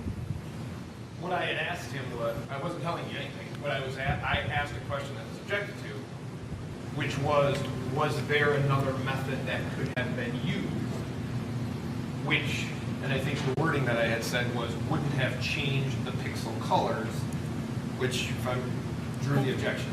And what was the objection? The objection, there's not testimony that any colors were changed. How would he know? He may or may not, but the way he asked it is assuming that colors changed. I'm happy to rephrase it. Go ahead. Is there another interpolation type of program that you're aware of that when pixels are expanded would keep the color constant through the expansion? I cannot speak to that.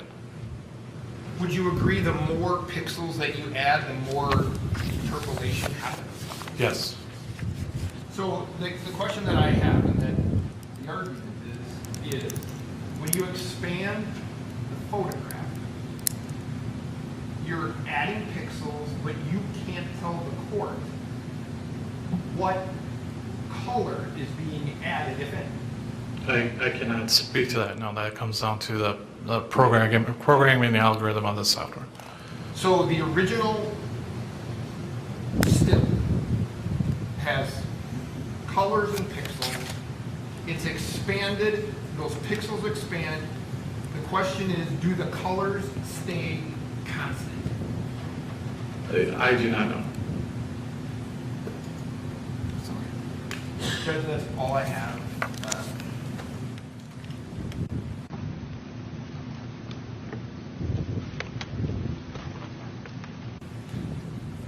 Mr. Armstrong, is the software you use similar to the Input ACE software?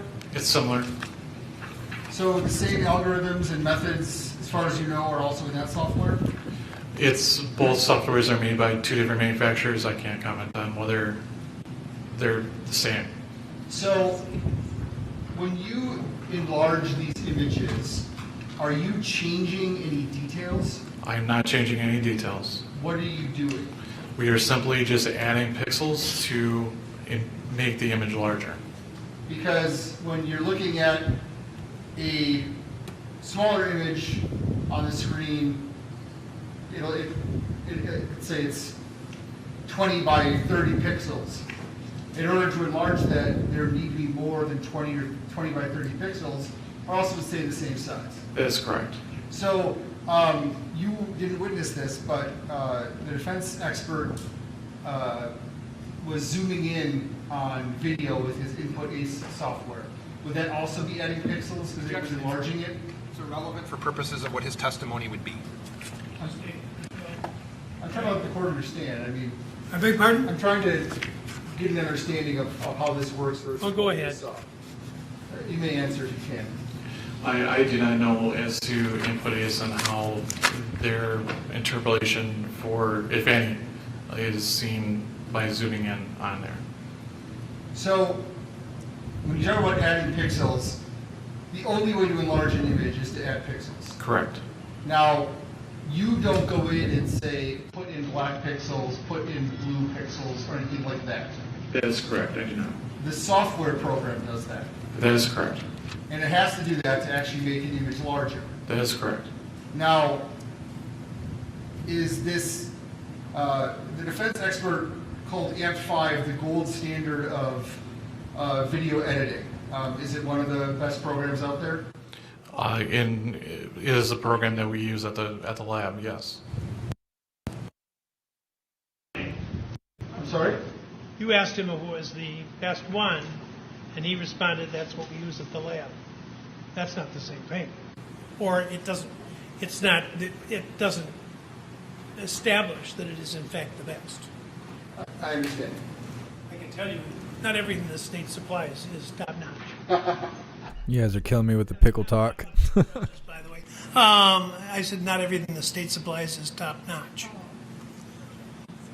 So, is this the same process as when you hit like full screen on your computer? No. Now, this AMP5 software has an algorithm. And it was speaking to exactly. When you interpolate, there's an algorithm that fills in the image so that you can actually see it, so that it's magnified. When you are dealing with looking at it from a preview, it uses its own nearest neighbor, but it does not add pixels in that preview. So these processes you use, are these the standards used in the forensic imaging that you do? Yes. And this is the kind of software that you are trained on? Yes.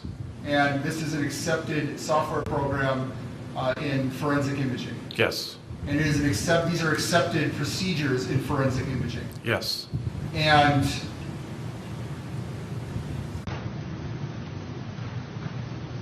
that's all. Thank you. So We're going to switch to another live stream I think is a little bit better than what we're watching. the photograph that we're talking about to be admitted into evidence to have people look at. Admitted into evidence to have people look at. Yes.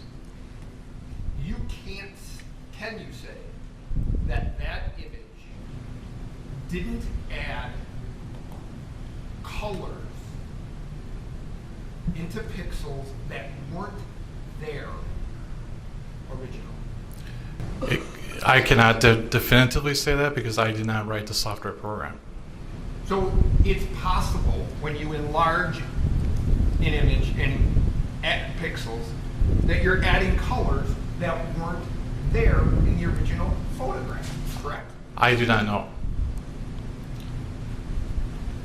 And when you said nearest neighbor, nearest neighbor, if I'm right, tell me. What color goes in here on a nearest neighbor? It utilizes. I'm sorry, I can't I do not know. Would it become purple? It's possible. And purple is nowhere on here, is it? That is correct. Nothing else. State. In order to answer Attorney Trofsky's questions, would you have needed to written the algorithm in the software program? I would need to, yes, to see exactly how those programs are interpolating those pixels.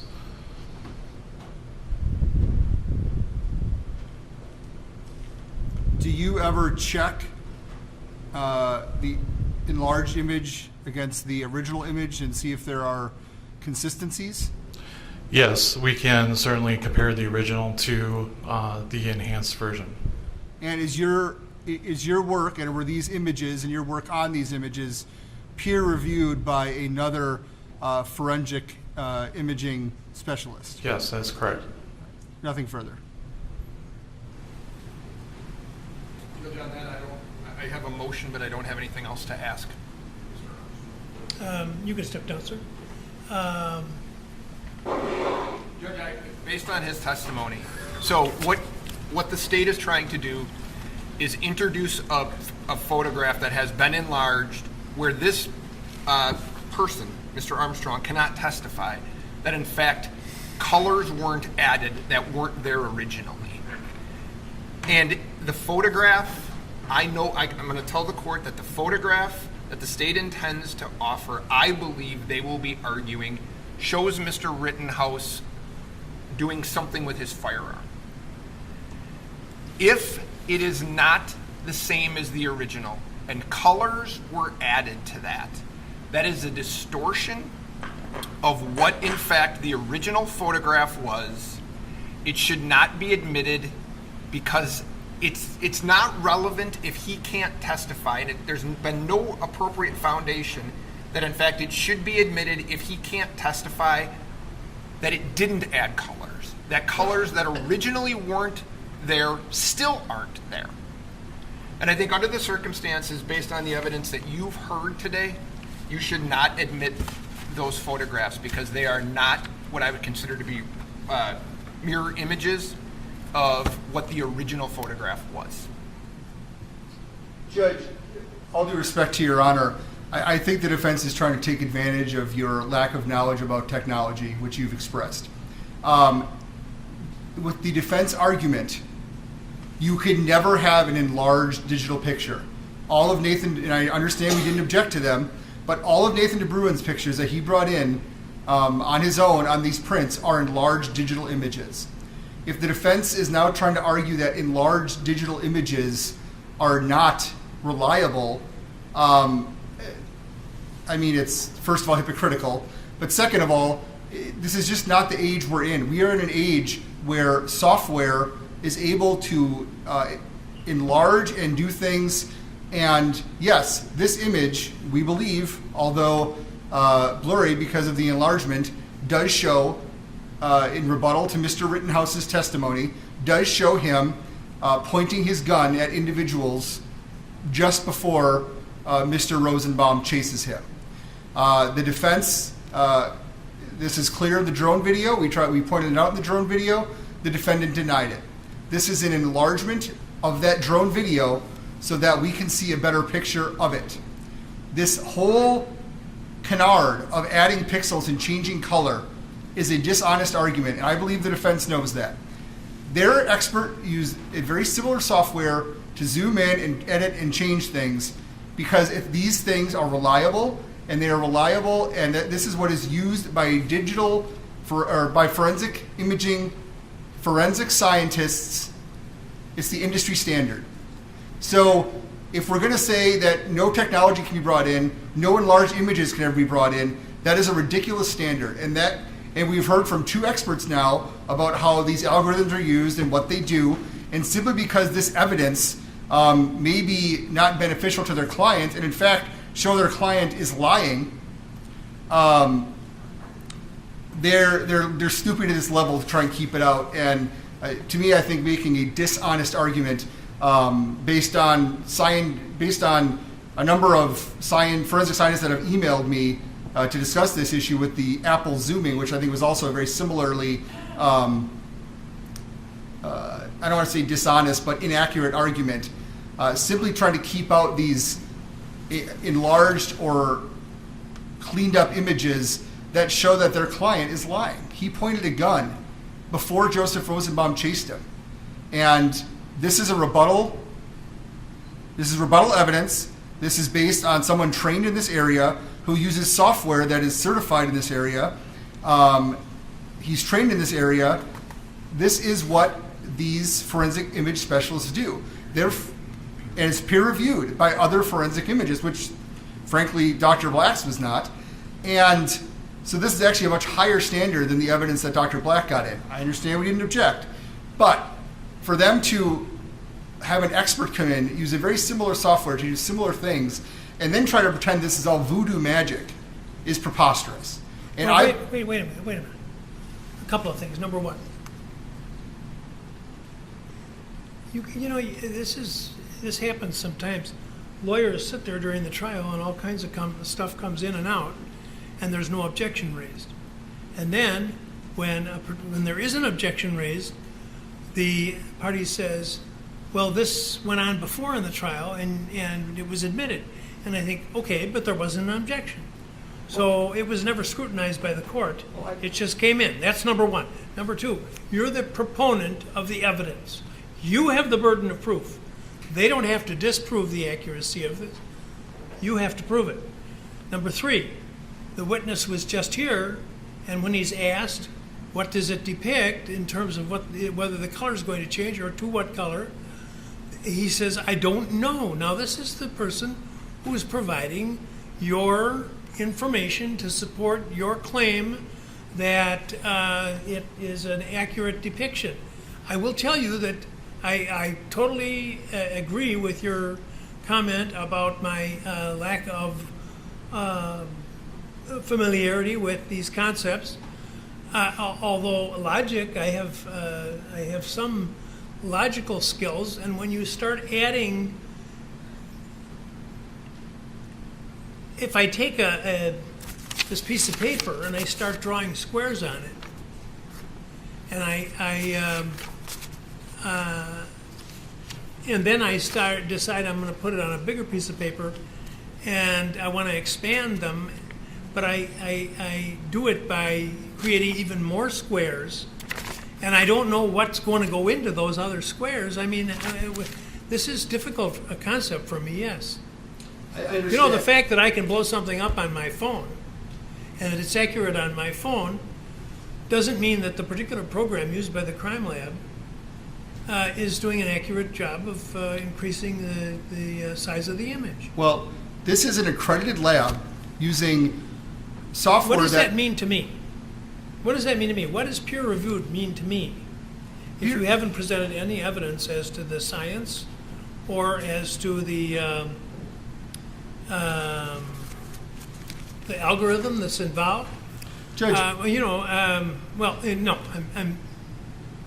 I want to see the images. okay. Let's take a look. Not that my naked eye is going to be necessarily capable of making the distinction that I need to make, but you've got the burden here, so you No, I understand. present the images, I'll take a look at them. Would you like them on the printed out paper, or would you like them on the screen? We have two of them marked. Well, Or The judge is going to punch him in the face. show me the paper. what's the other one? All they really have to do is a Google search. I don't know how they act and sound so professional and stupid at the same time. That's like a gift. That's like some real talent there that's just going unrecognized at this point. You sound like a really smart, dumb person. They could totally Google this.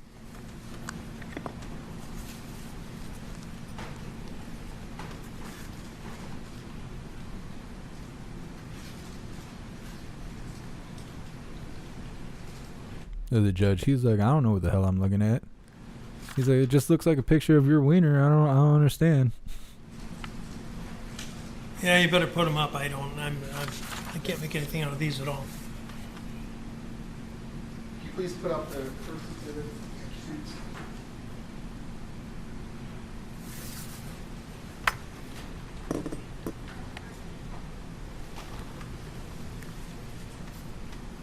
Judge, would you like to look at them on the CD? Actually, I've had the best success looking at this one.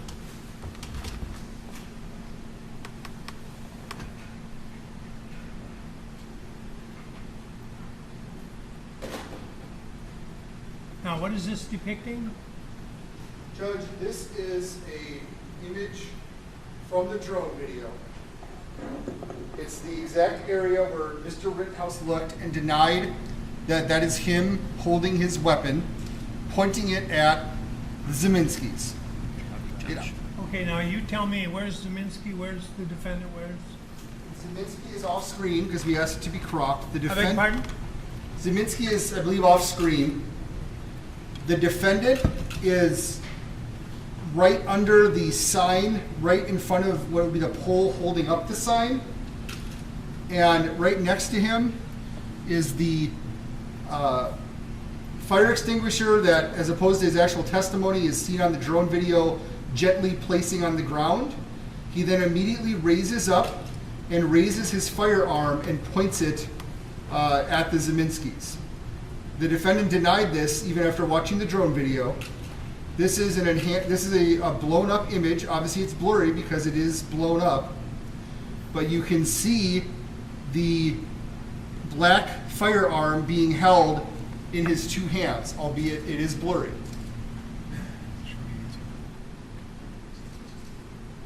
And if you'd like to see the video where this came from, we can show that to you as well. Let's have that up. Have that up. Yep. Number 82, please. Brian, 82.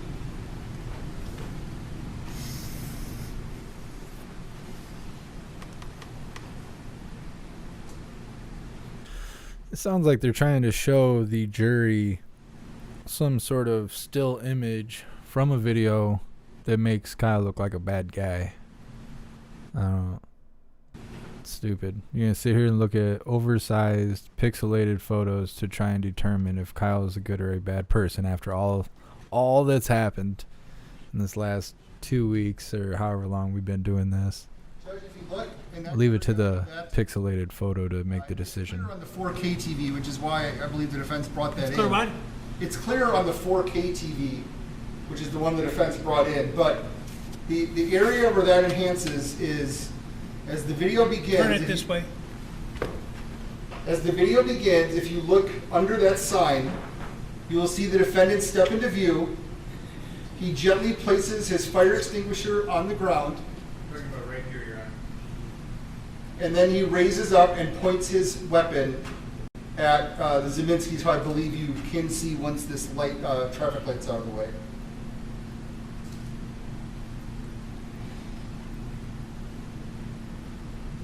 Can you play it, Brian? Thank you so much, Chris, for joining the membership program, and welcome to the family. You're officially a hooligan. Please do it one more time, Mr. Stute.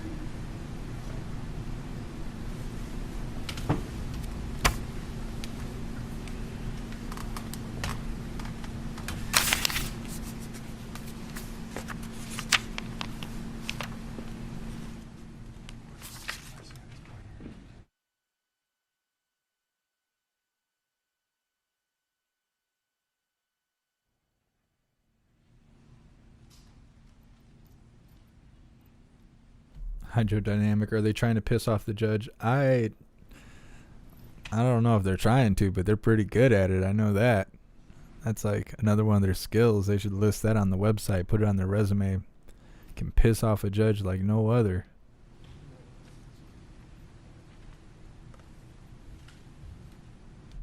What do you think the judge has got underneath his robe? Think he's got a Glock? Is it a Ruger? Is it a Smith & Wesson? What do you think it is? You know he's got something. They're special people, so they can bring their pew-pews to court and stuff. Pointing it right now. Right here, Don't smell the stick, Judge. You ain't gonna like it. It's gonna be rough. Don't touch it. Where's the hand sanitizer? You think he's got a Taurus? That could be. It could be. Rocking a 1911. See that? Yeah. I'm noticing I'm not seeing anyone say high point. You don't think he's got one of those plastic high points on him? Busts out the pickle. He's got the pickle in the holster. He's not messing around. Just in case the prosecution gets hungry, you can throw it out there. Eat the pickle, not me. I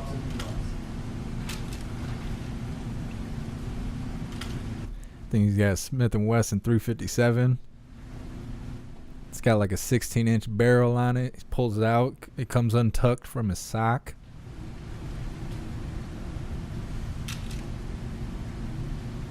He's got Mausers on him. You guys are killing me. He's got some 3D printed stuff. His house is getting raided right now. They think he's got some ghost stuff going on.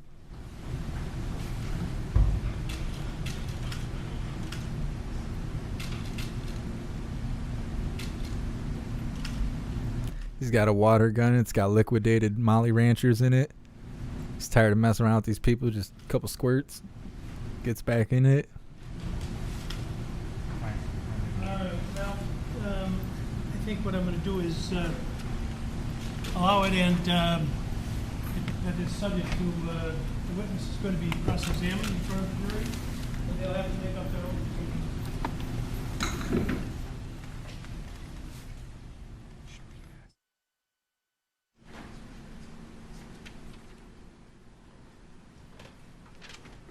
And Judge, just so I can be clear, A twisted T. There you go. right? No, he will not be doing that. Okay.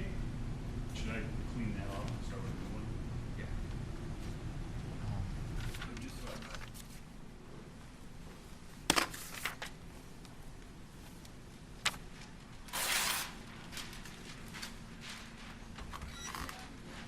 Look at Jeff Bezos. He's like, you don't want the smoke. He's like, all right, you better back up. I'll give you all you need.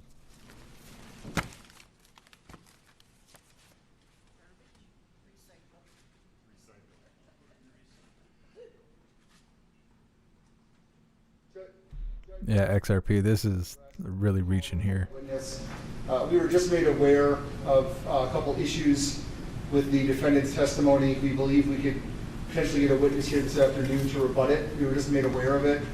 So we may, at the end of this, be asking to keep rebuttal open.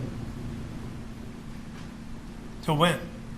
Well, we're working to see if we can get a witness. It'd be a person from the Grays Lake Police Department to rebut the fact that Mr. Rittenhouse was issued a bulletproof vest by them. They indicate they did not issue him one. Also, I can't imagine we find someone, but the Arizona State or whatever university the defendant claims to be attending says he is not enrolled there and is not going to college there. I don't imagine we can get a witness for that, but we, of course, will work on that. You can open his webpage, his student webpage.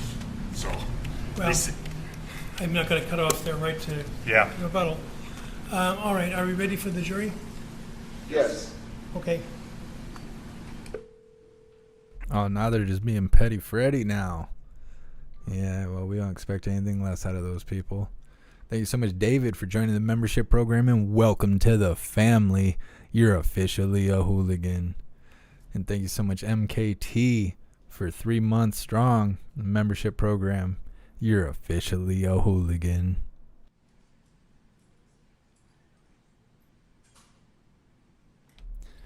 I wonder how they looked into whether or not Kyle is enrolled in school so quickly. It's not exactly information you can just get offline.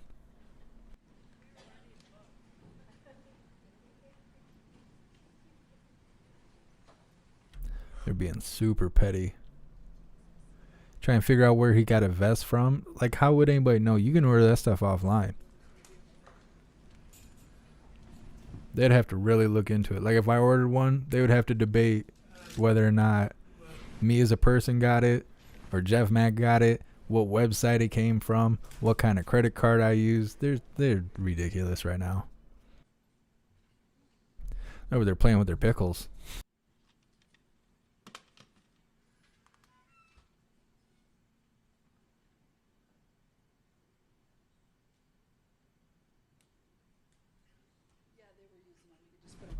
I don't even know why they brought up the plate carrier. Like, how is that relevant in the case at all? Like, I don't understand how that's relevant in any kind of way.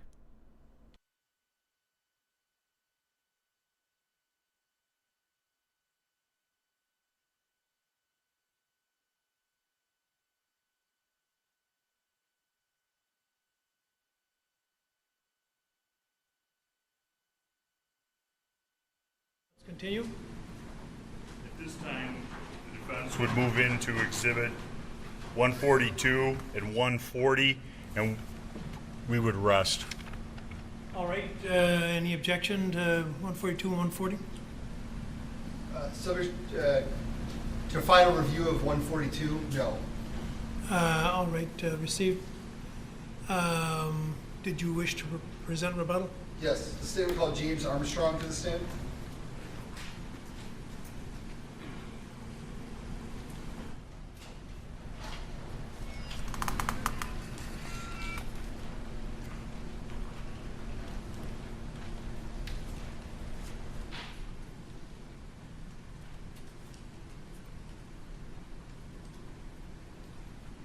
You're still under oath.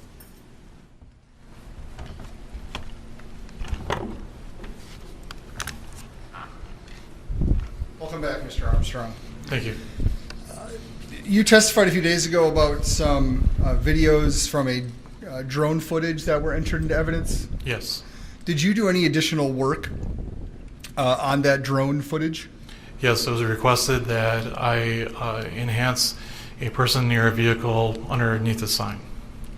And how did you go about doing that? I took two different approaches. The first one, I frame averaged, which means that I selected a group of frames.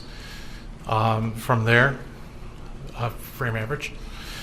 From there, I frame averaged those, stabilized first, then frame average. From there, went through and clarified it, which just means that with using levels, we just brightened it up, and then enlarged it. And these practices you talked about, are these standards in the forensic imaging world? They are, yes. And so are these accepted practices in forensic imaging? They are. The software you used, is it accepted software program in forensic imaging? Yes. And was your work on these images did it go through the peer review process? It went through a peer review process by another qualified analyst. And did you write this software? I did not write this software. And this enlargement, does it use any kind of computer programs or systems to make the enlargement? Yes, it uses an algorithm to enlarge that image. And what kind of process or algorithm was used for the image with the individual under the sign?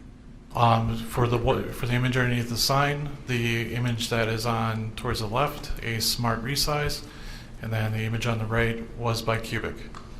And are these accepted procedures in forensic imaging? Yes. Yes, that's correct.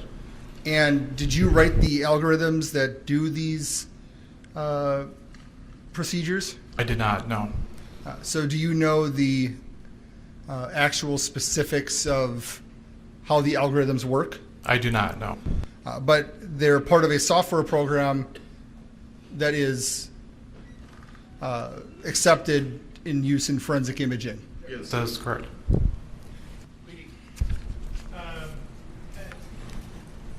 It is, but I don't know that he's going to get the witness to grasp an answer that he wouldn't otherwise make, so the objection's overruled.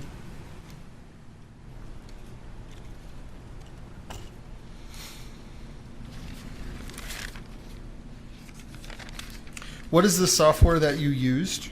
It is called Amped 5.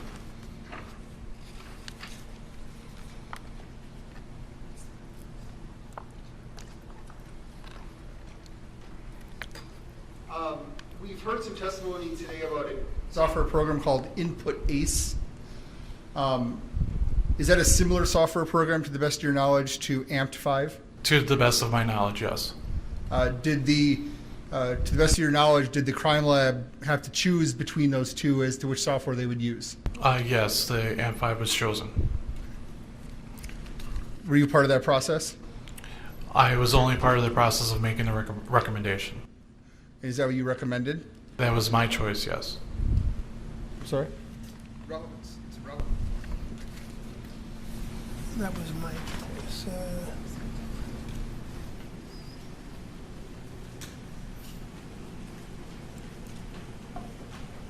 Overall, I think you said it was your choice. It was my recommendation to our technical unit leader It was my recommendation to our technical unit leader for my preference of software between the two. I'll let you what's in marked as States Exhibit 155. Do you recognize this? Yes, that appears to be the report print that I created. A report print? And this report print has 2 images on it. That is correct. And is it a true and accurate representation of the report you created? It appears to be so, yes. And you said there were some differences between the algorithms used on the images? Yes, that is correct. And what is the difference? The difference being is that with regards to the clarification techniques on the image on the left, that was frame averaging. The image on the right, the difference being is that just a single frame was used. And I put a piece of paper down in front of you. Do you mind flipping that over? What's the number on top of that one? Exhibit S156. Do you recognize that? Yes, that is report print number 2. And what is report print number 2? Report print number 2 is clarified and enlarged files or images that I produced. And where were where were you looking to enhance these images from? We were looking to enhance the the area where 2 individuals are observed. And so this is a different part of the drone video than the first exhibit. That is correct. What did you do to produce these images? To produce these images, I just, again, clarified. So I use levels to brighten it up and then also to enlarge as well. And all the procedures you used standard and accepted in forensic imaging? Yes, that is correct. You actually created 6 more reports as well? Correct, yes. And just to not go through every one, were they all created with standards of forensic imaging? Yes, that is correct. And you reviewed them and you know that the ones that the state's submitting are the ones that you submitted to us? That is correct. At this point, I would like to move all 8 into evidence and publish 155 and 156 to the jury. Subject to my previous objection. all right. Well, they're admitted, subject to the cross-examination. So can I publish them? Not yet. Okay. I have no further questions.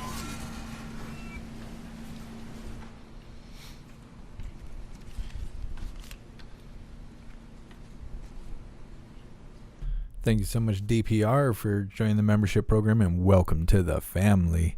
You're officially a hooligan.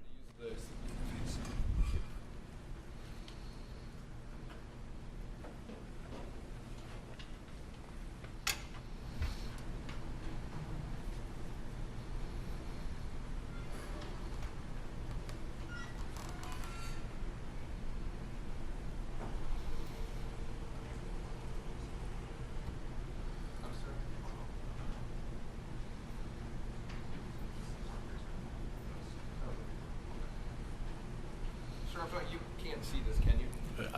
I can partially see it. All right, I just want to make sure the members of the jury can, okay? Understood.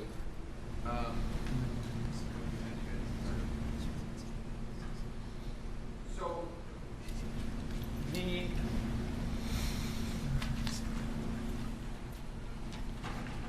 so in terms of your enlarging this image, from the information that's been provided to us, you did that through a bicubic interpolation program, is that right? I provided that through a smart resize and also by cubic, depending upon the image that you're referring to. Okay, and When you're making the image larger,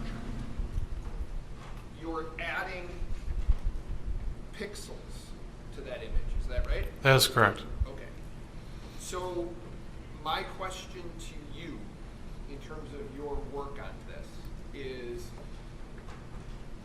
in a situation where each individual pixel, you'd agree, has a color, if there's color involved, right? That is correct. Okay, so if these pixels are blue,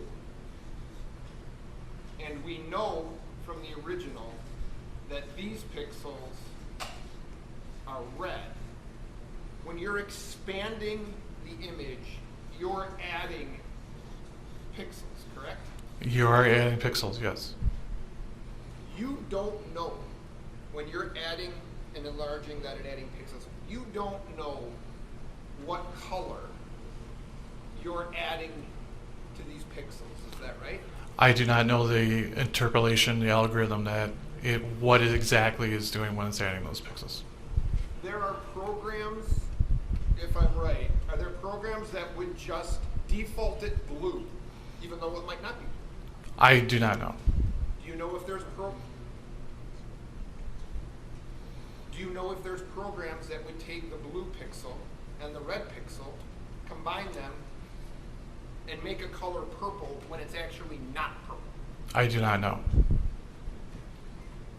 Does it change? So here's the question I have for you. So if you take a picture of me right here and you expand it and blow it up, it's going to add pixels, so it might change. The pixels could become white for the color of my shirt or black for the color of my tie, correct? It's going to be sampling the pixels that from your example, Yeah. and and calculating those pixels out, and then duplicating those pixels into that image. Yeah, can you do that again? What was your answer? I'm sorry. Could you repeat your question? I'll try. So what we're doing here, what you've done is you've taken a still photograph, right? Yes. You've blown it up and added pixels to that photograph. That is correct. Okay. Those pixels have to contain or do contain information, right? That is correct. Some of that information is color, correct? That is correct. Okay, so if the best example I would give you is if you take a picture of my chest, my shirt, and you blow it up, you're going to be adding pixels around my shirt and my tie, correct? Yes, that is correct. Okay, so the question is this.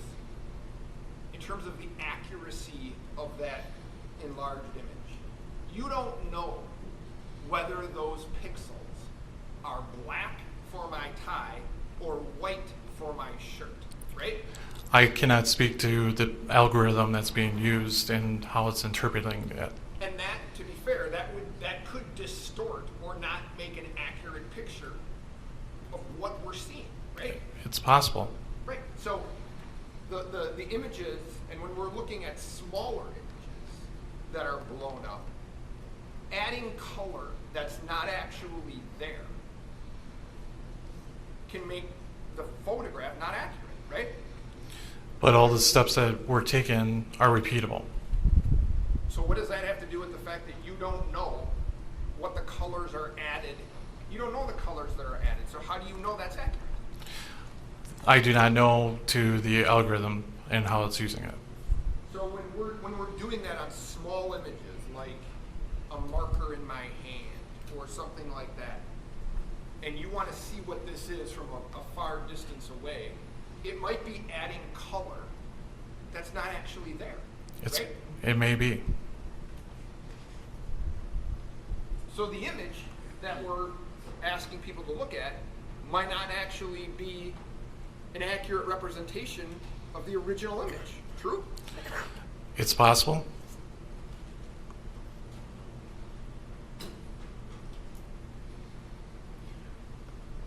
Would it take something that was present? So the example I gave you was my tie. Mhm.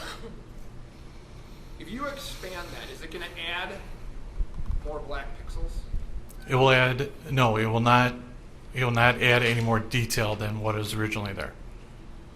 But it's going to add pixels, you just don't know what color they're going to be. Correct.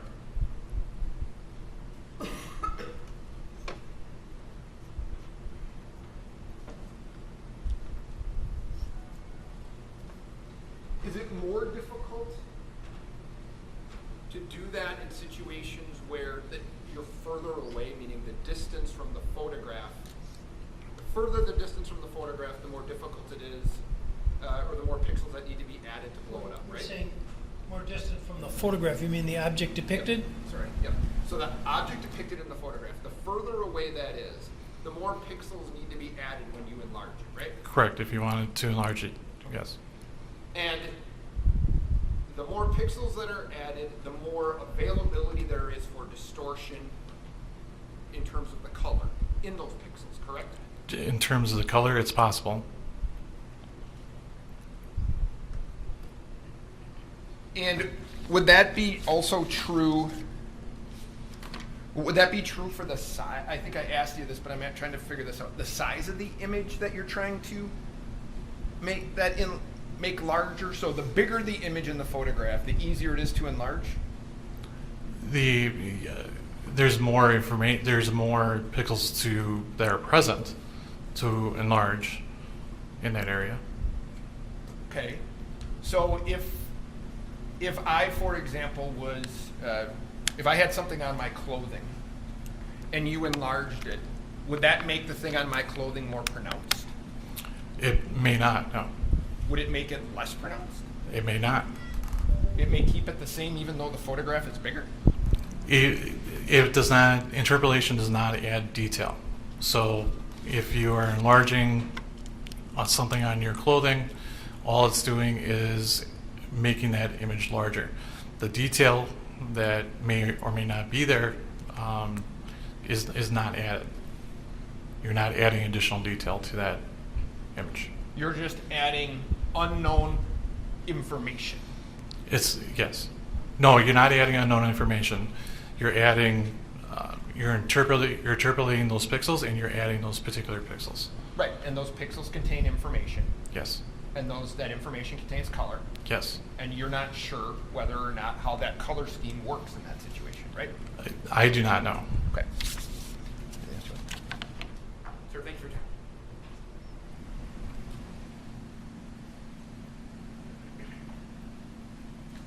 time.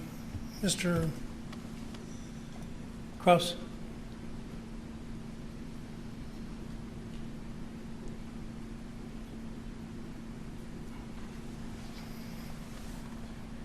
Do these programs add detail? These programs do not add detail. And how long did you work with this drone video, all told? All told, I received it on Sunday, and I finished all my work with regards to these requests as of yesterday. So you worked on it for more than 3 days? Correct. Would you have submitted a exhibit that did not seem to be consistent with the original footage? Objection, argumentative. And foundational. It is argumentative. Did you make sure that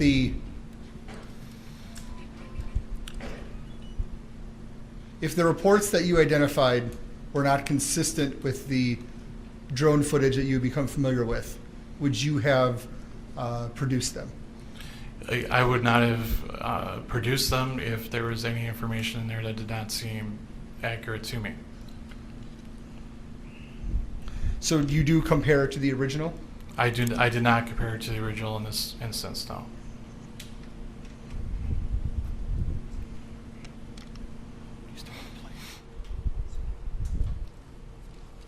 And what is this sampling that you talk about?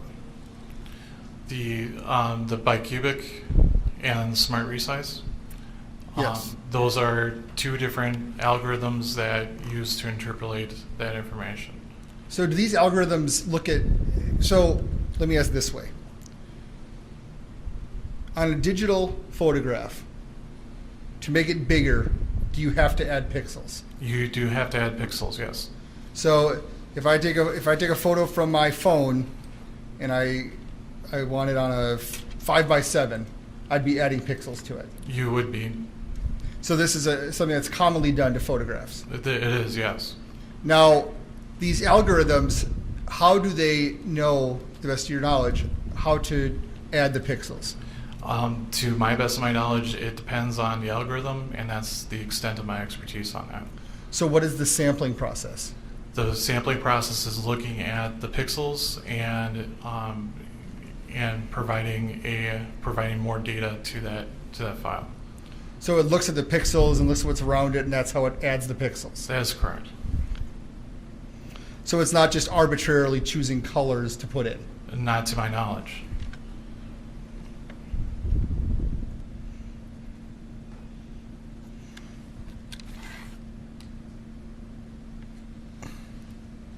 Nothing further. Thank you. Sir, you never compared the photograph in front of you to the original? That's what you testified to? I did not compare the original. I did my analysis on that original video, but I didn't compare them side by side. No. Well, you were asked you wouldn't submit it if you didn't think it was a fair and accurate representation and all that other stuff, right? Right. But you never looked at the two of them next to each other to confirm that, right? To confirm that, to compare the original to the exported file, no. And I know Mr. Cross talked about, you take a photograph of your family or whatever and you make it bigger, right? You're probably not as concerned in a family photograph that you're adding pixels and where colors are going as you might be in, for example, say, a homicide investigation, right? That is true. Okay? So making sure that the information that's added to these pictures, and the information is in the pixels, making sure that's accurate, that's an important part of your responsibilities, correct? That would be, yes. And you don't know how that happens in this particular case, correct? I do not know the algorithm that's being used within the software to speak to that, no. That's all I have, Judge. Any question? How do you know that the interpolation is accurate? Just based off the fact that it's a bicubic algorithm is a common algorithm that is used, and it's a sound forensic tool within AN5. And how long did you work with this drone video and the different images from it? It's been asked and answered. Yes, sustained. You know how many hours you worked on it? I would say it was approximately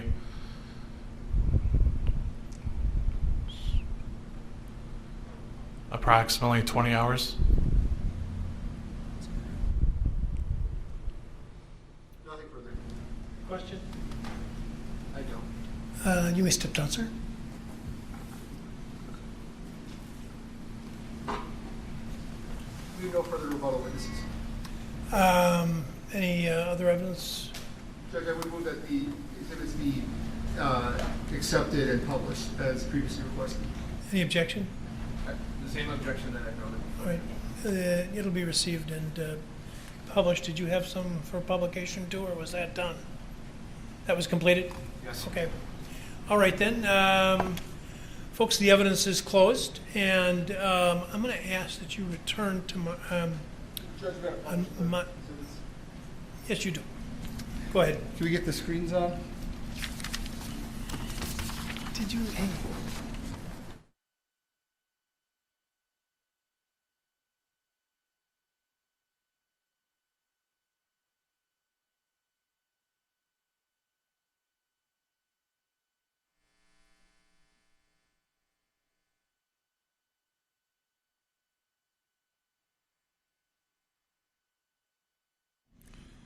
This is exhibit 155.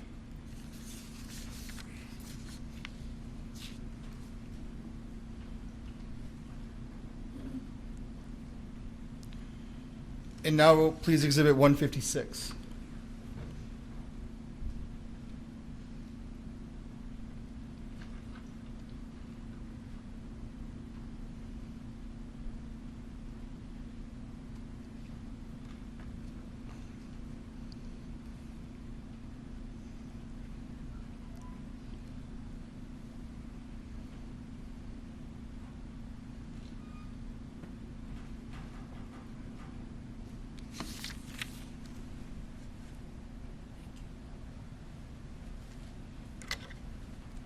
They did all that arguing over these pictures.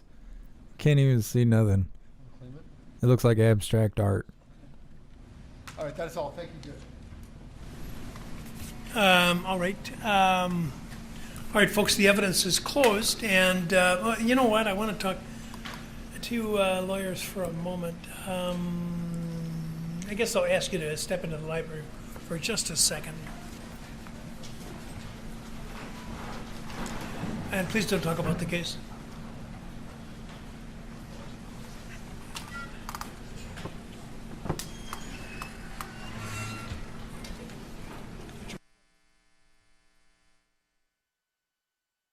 So you guys know those blurry, washed out pictures. They weren't enhanced at all. They were just blown up.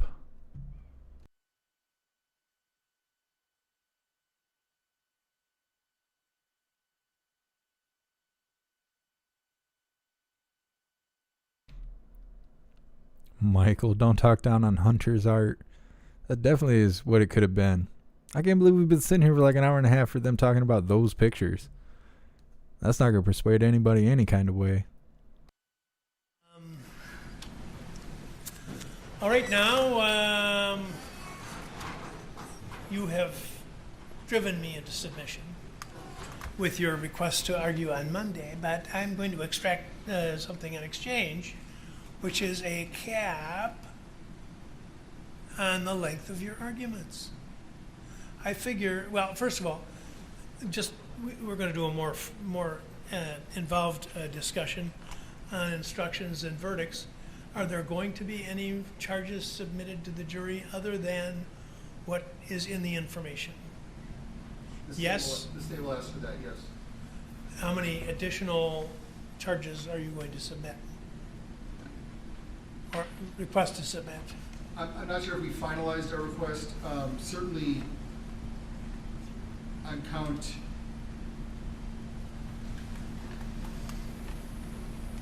3 and 4, I think we can discuss on other counts, but the first-degree homicide, first-degree intentional homicide, we will ask for all lesser includeds. The attempted homicide to engage gross rights, we would ask for I believe there's only one lesser included.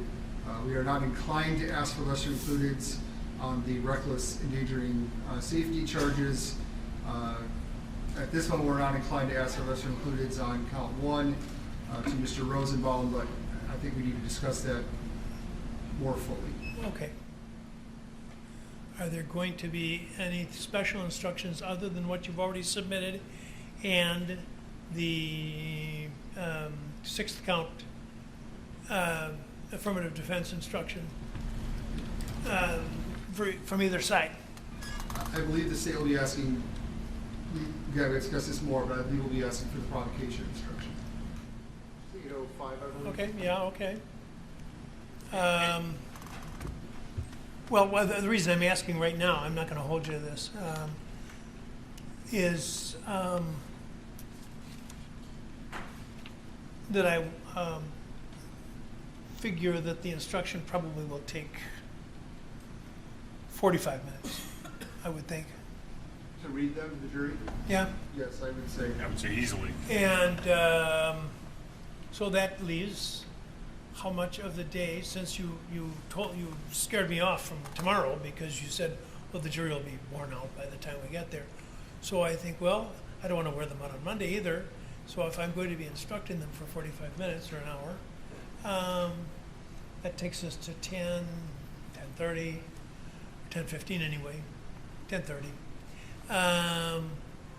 So maybe if you were going to confine your arguments to maybe an hour and a half apiece, is that reasonable?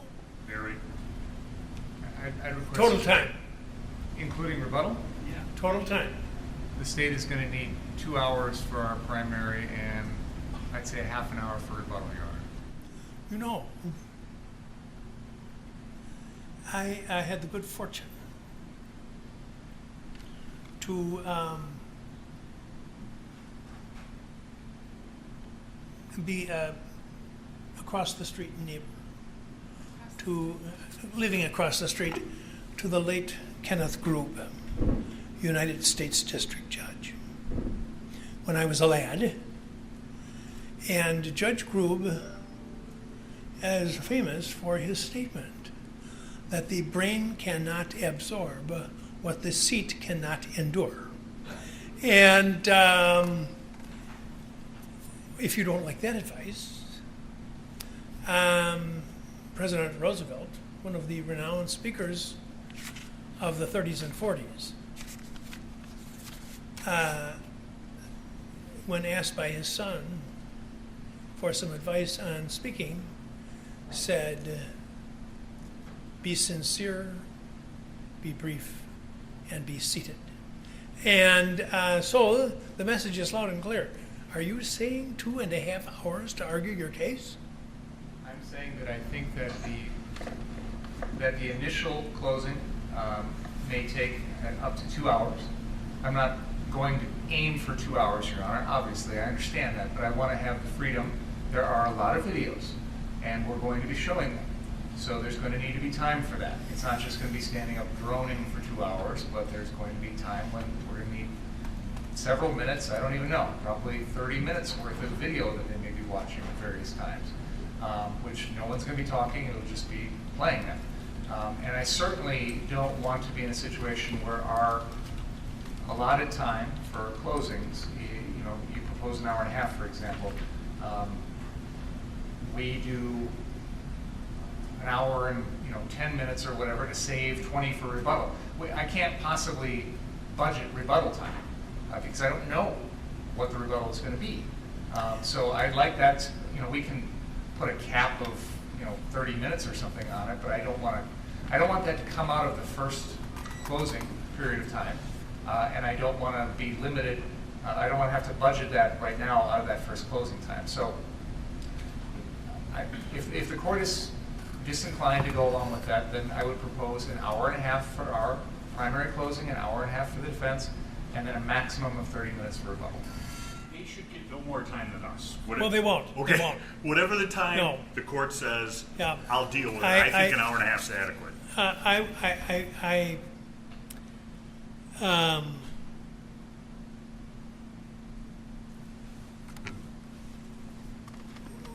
I agree with you that, and you make a good point about the number of exhibits, and so I'm going to indulge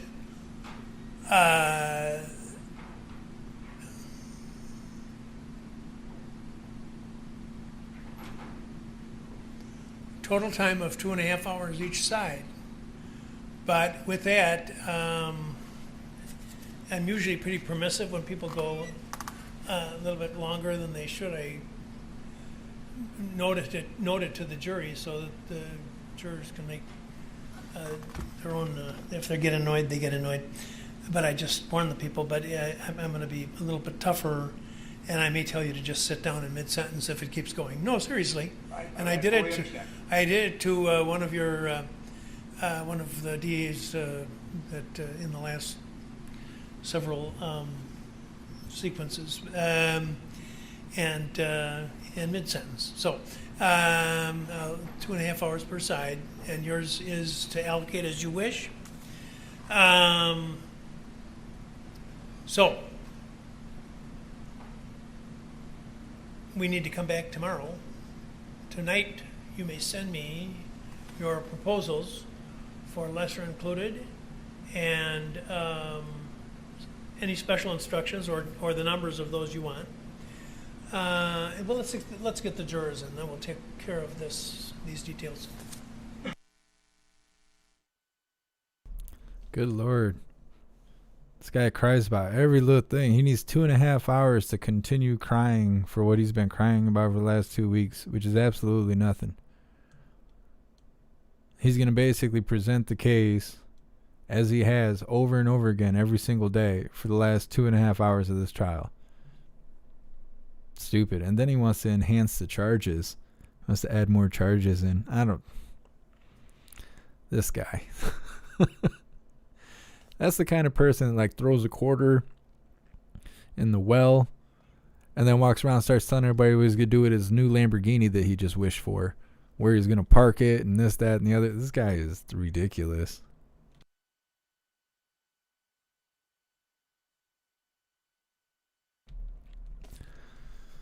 Super crazy sauce.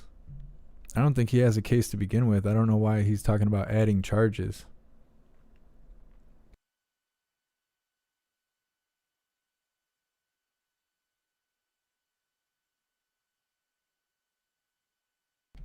John Costello, yeah, he wants 2 hours just for him. Just so he can get up there and run his face and talk about how scared he is and, you know, how his boyfriend's been beating him all week or whatever. That's it. That's what he's pushing for. He requires that. The defense seems pretty confident. They don't even need a whole hour and a half to say what they have to say. Okay, folks, the evidence is closed, and we're going to break for the weekend at this point. The lawyers and I have some work to do tomorrow and to get the case ready for you on Monday, and then I'm going to ask that you return at 9 o'clock on Monday. Even though the evidence is closed, it's still not appropriate for you to discuss anything about the case with anybody, not even with members of your household, not even with other jurors. Even if all 12 of you, all 18 of you are in the same place at the same time, you still can't talk about the case. And when you get back on Monday, you can't talk about the case until you've heard my final instructions regarding our law, which will take, I hope, less than an hour. I think that will be true. I think that probably closer to 45 minutes or even a little less maybe. And then we will hear the arguments of the attorneys, and they have graciously agreed that they will not exceed 2.5 hours in duration each, and may be less than that. And so it'll take a good share of Monday. And then the case will be put, well, then the procedure will be that we'll use that tumbler over there, and we'll draw out names of as many jurors as are necessary to get down to 12. And then that'll be our jury that will go into deliberation. And then what happens after that is up to you folks. Any questions about this at all? We're in the final stretch. Please follow the instructions. And don't read, watch, or listen to any account of the trial. And enjoy the weekend, and have a wonderful evening. Don't get my hopes up, Nick. I appreciate you being here. What's up, Paul? Yeah, 69 drummer. I want a chair just like that. It's nice. I spent like $200 on the chair I'm in right now, and I hate it. Just do not like it. It's uncomfortable, and it creaks and cracks like it's gonna fall apart. All right, well, I guess that wraps it up. I was hoping for a hot mic, but I guess that's just not gonna happen. That's all right. Let's see the poll real quick. That's what she said. All right, just for fun, out of 512 votes, 46% says the proof is in the pickle. 22% says the pickle must flow. 16% says stand tall, shine bright, and that's a pickle. 15% says that's the way the pickle crumbles. Just for fun, why not? XRP, you think they're going to scare the jury into a decision? I don't know. I don't know what they're going to do. I think the jury's just tired of all the nonsense, honestly. That's what I think. I know I'm tired of hearing the prosecutor talk, and I'm not sitting there. I couldn't imagine sitting there. It'd be hard to pay attention. You hear him cry like that. I'd be like sitting there playing on my phone and stuff. They'd throw me out. I wouldn't have made it past the first day.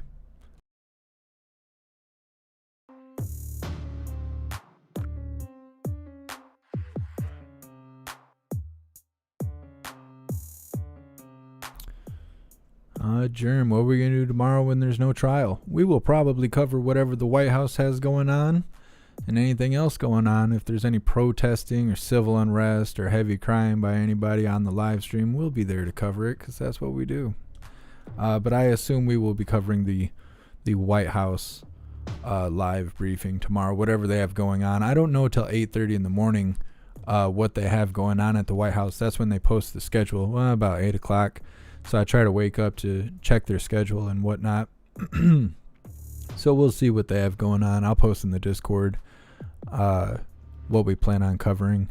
And if people are really as upset about the trial as I've been told, maybe there'll be protesting or civil unrest or something. I don't expect a riot, but heavy crying somewhere, we will try to cover it. Thank you so much, the Queen, for your very generous donation and support. I really appreciate you. Thank you so much for being here. Let's see. Now I'm getting mixed feedback. 10 a.m. The lawyers will be back tomorrow. I don't know. We'll review it. If the court goes live, obviously we're going to cover the court. The trial has top priority. But if that's not the case, we will be covering something else. We're not going to take a day off. It's a weekday. On the weekend, it's a little rough to find live streams lately. So a lot of times we don't end up going live Saturday or Sunday. It's usually on Sunday when it's really hard to find a live stream. It's just the way it is. I assume we will be going live tomorrow regardless, though. The White House will be live, I'm sure. I'm sure they miss us. I don't know if Jen Balsaki's been up. I haven't been paying attention. She's got to be coming back from her her plague vacation she's been on. Anyways, let's get this wrapped up. I really appreciate all you guys. If you're new here, please subscribe or follow on whichever platform you're currently watching right now. In order to be connected, we go live nearly every day, trying to cover what's really going on around us. So please subscribe or follow. Also, join the Discord. The Discord is a free app that you download on your phone. You come to any of my live streams, even if we're not live anymore, go in the description, find the link, follow the few simple steps, and you'll be greeted with an automated message letting you know that you've done all you need to do in order to receive notifications for when and where we go live. All the hooligans are hanging out in there for you to talk to. We also have a news board to provide you with more news than you can read in a day. Constant news updates that are going on 24/7 for you to be updated on what's going on around the world. So definitely consider joining the Discord. I appreciate all of you for being here. Big shout out to everyone that made donations, joined the membership program, or purchased any merch. I would not be able to do this without you. Thank you guys so much for being here. I did not get to the hooligan hoodies for women or men last night. I was going to. Did not end up happening. I'm going to try really hard to get it wrapped up today. So it will be available probably by midnight Eastern time for those of you that were asking about it yesterday. I know it's getting colder out. You got to get them hoodies before the snow hits. So I will do my best to get that put together. Thank you so much, Red Zot. You hate pickles? I hate pickles too. It's just, that's why I wasn't getting in on it. I'm just not a big pickle guy, or am I? Anyways, thank you guys so much for being here. I appreciate all of you. And until the next live, stand tall, shine bright, and that's a wrap.